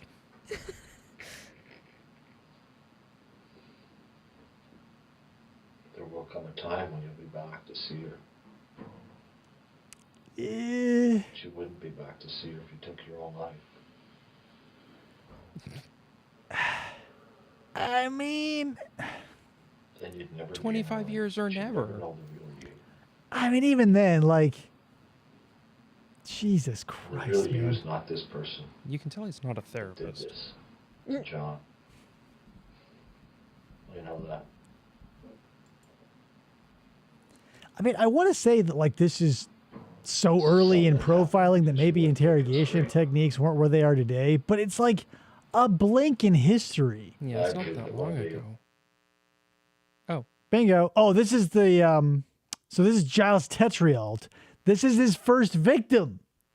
It's a little bonus. He must have grabbed me, and we started struggling. Oh, and I'm guessing The same room. during this, that's when I'm like, okay, I gotta try to fight. Took down the And picture. that's something I Yeah. missed, or actually. I tried punching him too, but I was so weak. And I remember trying to punch him, and I know I can't hit this mask because that's gonna hurt my hands. Remember that? He wore a dumb shit mask he made himself. Like these up here. Oh. He made himself a fucking Jason mask. Keeping in mind, like, that was a prop for an audience that wasn't going to be there. Like, it would be as if he put on a Dracula cape and was wearing a giant medallion. Like, do it up, Mark, you fucking moron. So I'm trying to punch him in his chest. And I'm thinking, man, why am I so weak? And my punches aren't... I feel like I'm not doing anything. And it's like my punches are so weak. And then... you hit him with a so stun I baton. realized, okay, I'm punching him. I'm not going to do anything. He's way bigger than me. And I'm not... Can't do anything. So then I started trying to kick him in the... But I tried a few times doing that. Did you get him? No. Did you hit him? No. Couldn't. And did he hit you? No. What about kick you? He tried, but I swerved as well.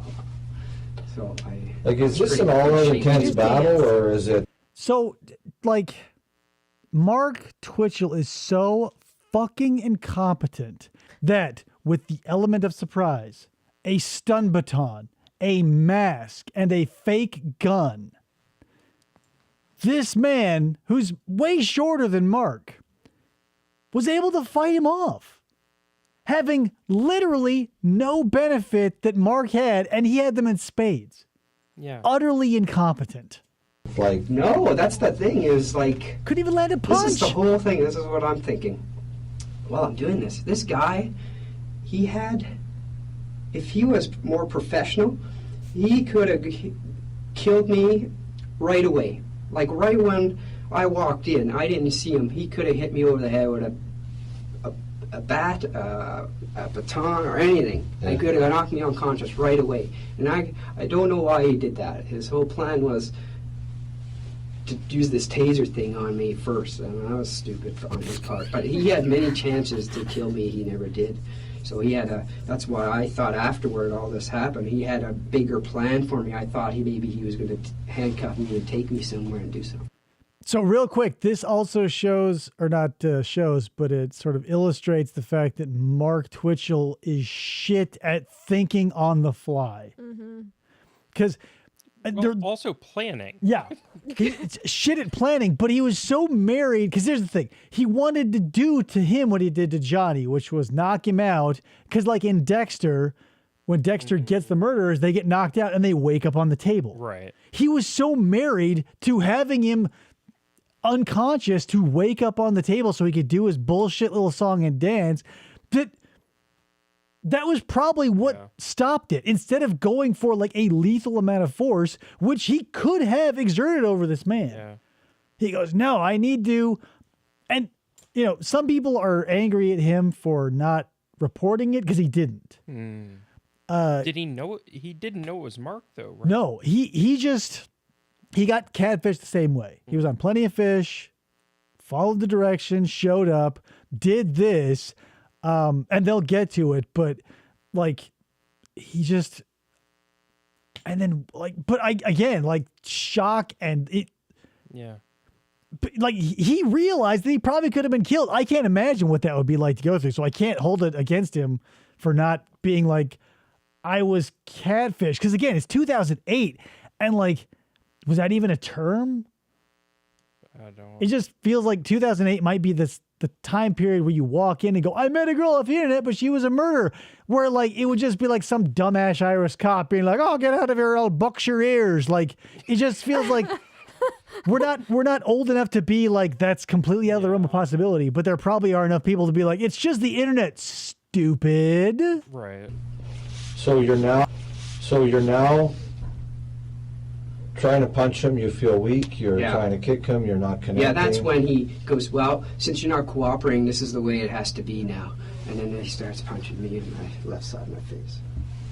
And for some reason, again, it would have been more effective for him to punch me in the nose, the eyes, you know, something. Because if he'd punched me in the nose, I'd have been down, right? But he was punching the side of the head. He was trying to knock him out to put him on the table. For some reason, I'm not sure, but the only time you can knock someone out by hitting them on the head right here is on a fucking TV show. Right. Yeah. Too bad Mark's an idiot. I mean, for this guy. See, now this is weird because I'm facing this way. He pulls the gun out again, and for some, I think because I grabbed the gun, somehow we maneuvered. We were struggling again. And I'm trying to break the gun, right? So we're struggling, and somehow I ended up this way again, struggling with this gun. And he's here back at the door, okay? So, because I just remember the door being there. And then I'm just trying to break this gun, because this is, I know it's plastic, and I know if I... What's he doing? Gun. He's yelling at me because he doesn't want me touching his gun. And so then I wouldn't let go, obviously, and I had a hold of his arm, his other arm, just in case he tried to punch me in the left, but he never did. And so we're just struggling. I'm just, you could tell, it's just weird that, because if he was a real gun, he would have fired it or whatnot. He never did. He had nothing, and he didn't. If he was a real murderer. He never, just wasn't professional. It was just like, it was maybe his first time. That's how I Slapdash thought bitch of Mark it. Twitchell. Unbelievable. And there's some 90s commercials for you. Unbelievable. So yeah, there you go. So now remember earlier when I talked about like that turning point, right? We only talked about it like on the side of the murder. There has to be a point, because when I was watching him, what brought the image that was brought to my mind was like in a nature documentary, you see that gazelle.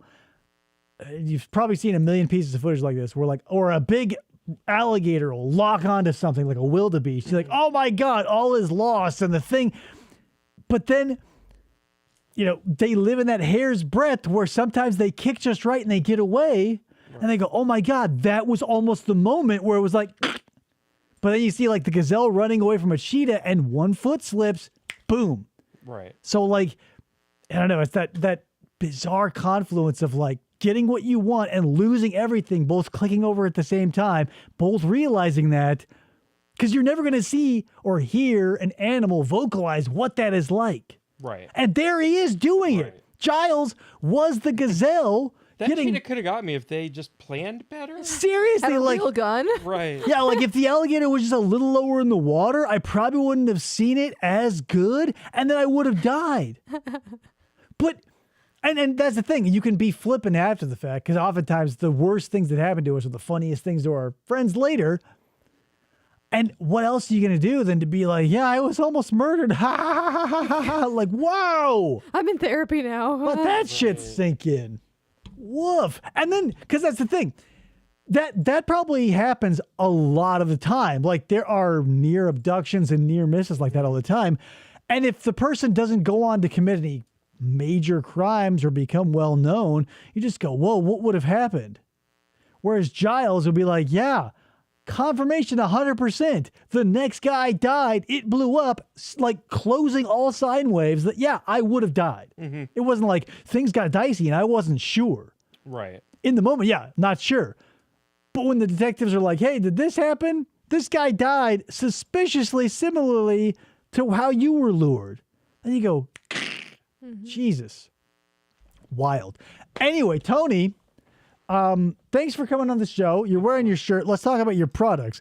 The first link under this video is to your website. Sweet. So you got your bath bombs, your beard oils, your soaps, and all the various toiletries. I used the beard oil tonight, as a matter of fact. It looks good. Here's the thing.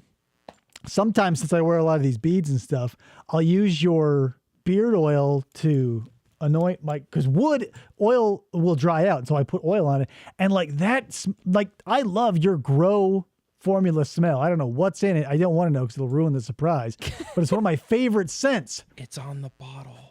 Yeah. I try not to look. I actually know what's in it. I just can't pull the names right now. But the fact that it's so great is unusual to me because most beard oils smell like crap.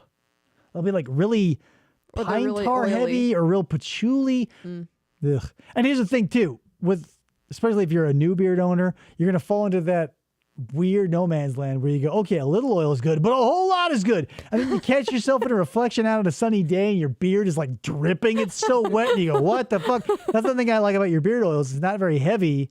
And I feel like I still overdo it. But even then, I don't feel like this is too glistening. No, not at all. But I've done that where I was like, I think my most horrifying moment, we were at the zoo and the sun hit my beard and it was like this sparkly, disgusting, greasy. It was like Twilight. Yeah. Robert Pattinson, the beard, and I was not impressed. But your stuff is nice. Good. So yeah, check that out. I guess that's it. What do we have coming up next week? Is there anything on the schedule? No. We got something coming up. You can catch that. Anywho, do you want to, like, we don't usually do staff recommendations, but since you're relatively new, you want to recommend anything to our audience?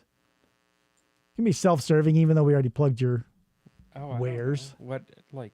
So it could be something you just like, a band, a movie. Kronk the thirsty. What was that? Kunk the Earth. Kunk. That was this. Kronk. It's on Netflix. It's obviously I have no association, but it is real funny. It's 5 episodes. Each episode's like 45 minutes. Pretty hilarious. And I'm sure you've seen like snips on Instagram or Facebook, but it's actually a real show. Possibly. That's the thing. It's like it used to be a time when we lived in where like only the biggest pieces of pop culture you could get through osmosis. Like I've never seen Citizen Kane, but I've seen it pastiche so much I could be like, know what that is. And now with social media and clips of everything being everywhere, I can be intimately familiar with something and not know. Right. So it's possible I do. We just watched a movie. I'll throw a recommendation. If you like scary movies, I've been on a Wendigo kick for a little while. We watched Dark Was the Night. Kind of crappy. It's, whatever. 3 out of 10, which is okay. It's passable. But it's got Kevin Durant, who I think is underutilized.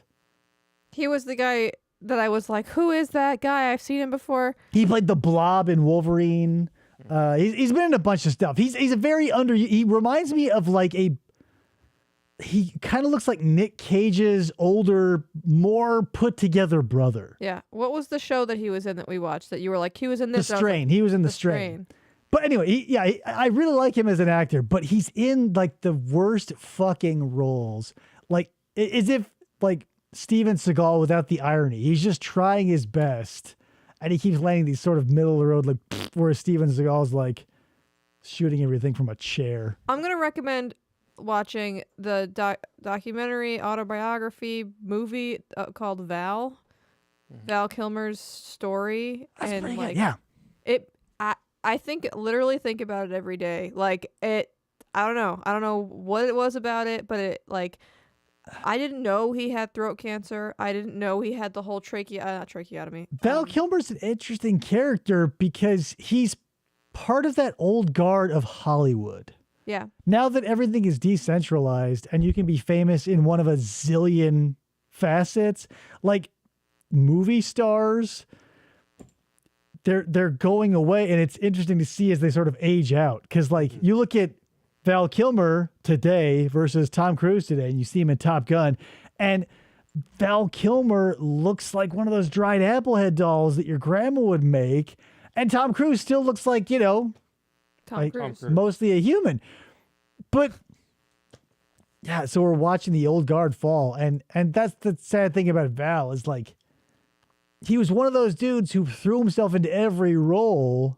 He's like the opposite of Kevin Durant, where like he picked his roles perfectly, he lived in them, and to have that all, that falling from grace stories are always sad because you can do it gracefully and like shift into art, or you can completely self-destruct like an Amanda Bynes or a Lindsay Lohan. I don't even know if those are good references anymore, but they're not terrible. Yeah. And isn't Lindsay Lohan making a comeback? Like who knows? I thought she was like Probably. in a show or a movie recently. It wouldn't surprise me. Hollywood is the only, Hollywood and toxic families are the only places you can be like completely blasted on drugs 24/7 and people will just put up with you. Any other place, like a real job or a healthy family would be like, this is not good. Right. It'd be interventions. But that's life. Anyway, guys, thanks for watching. Tony, thanks for showing up. Glad to Krista, running the board. Yeah. Both mice. Rough time. All the mice. And one keyboard. The And one mices, keyboard. the keyboard, the things on the things. Yeah. Whoa. So many things. Holding the microphone the whole time like an animal. Like an ape. Anyway, guys, thanks for showing up, and we'll catch you next time. Let's hear that outro music. Bye-bye.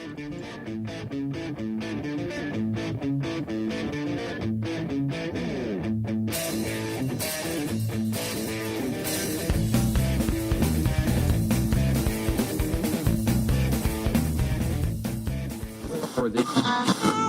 Try to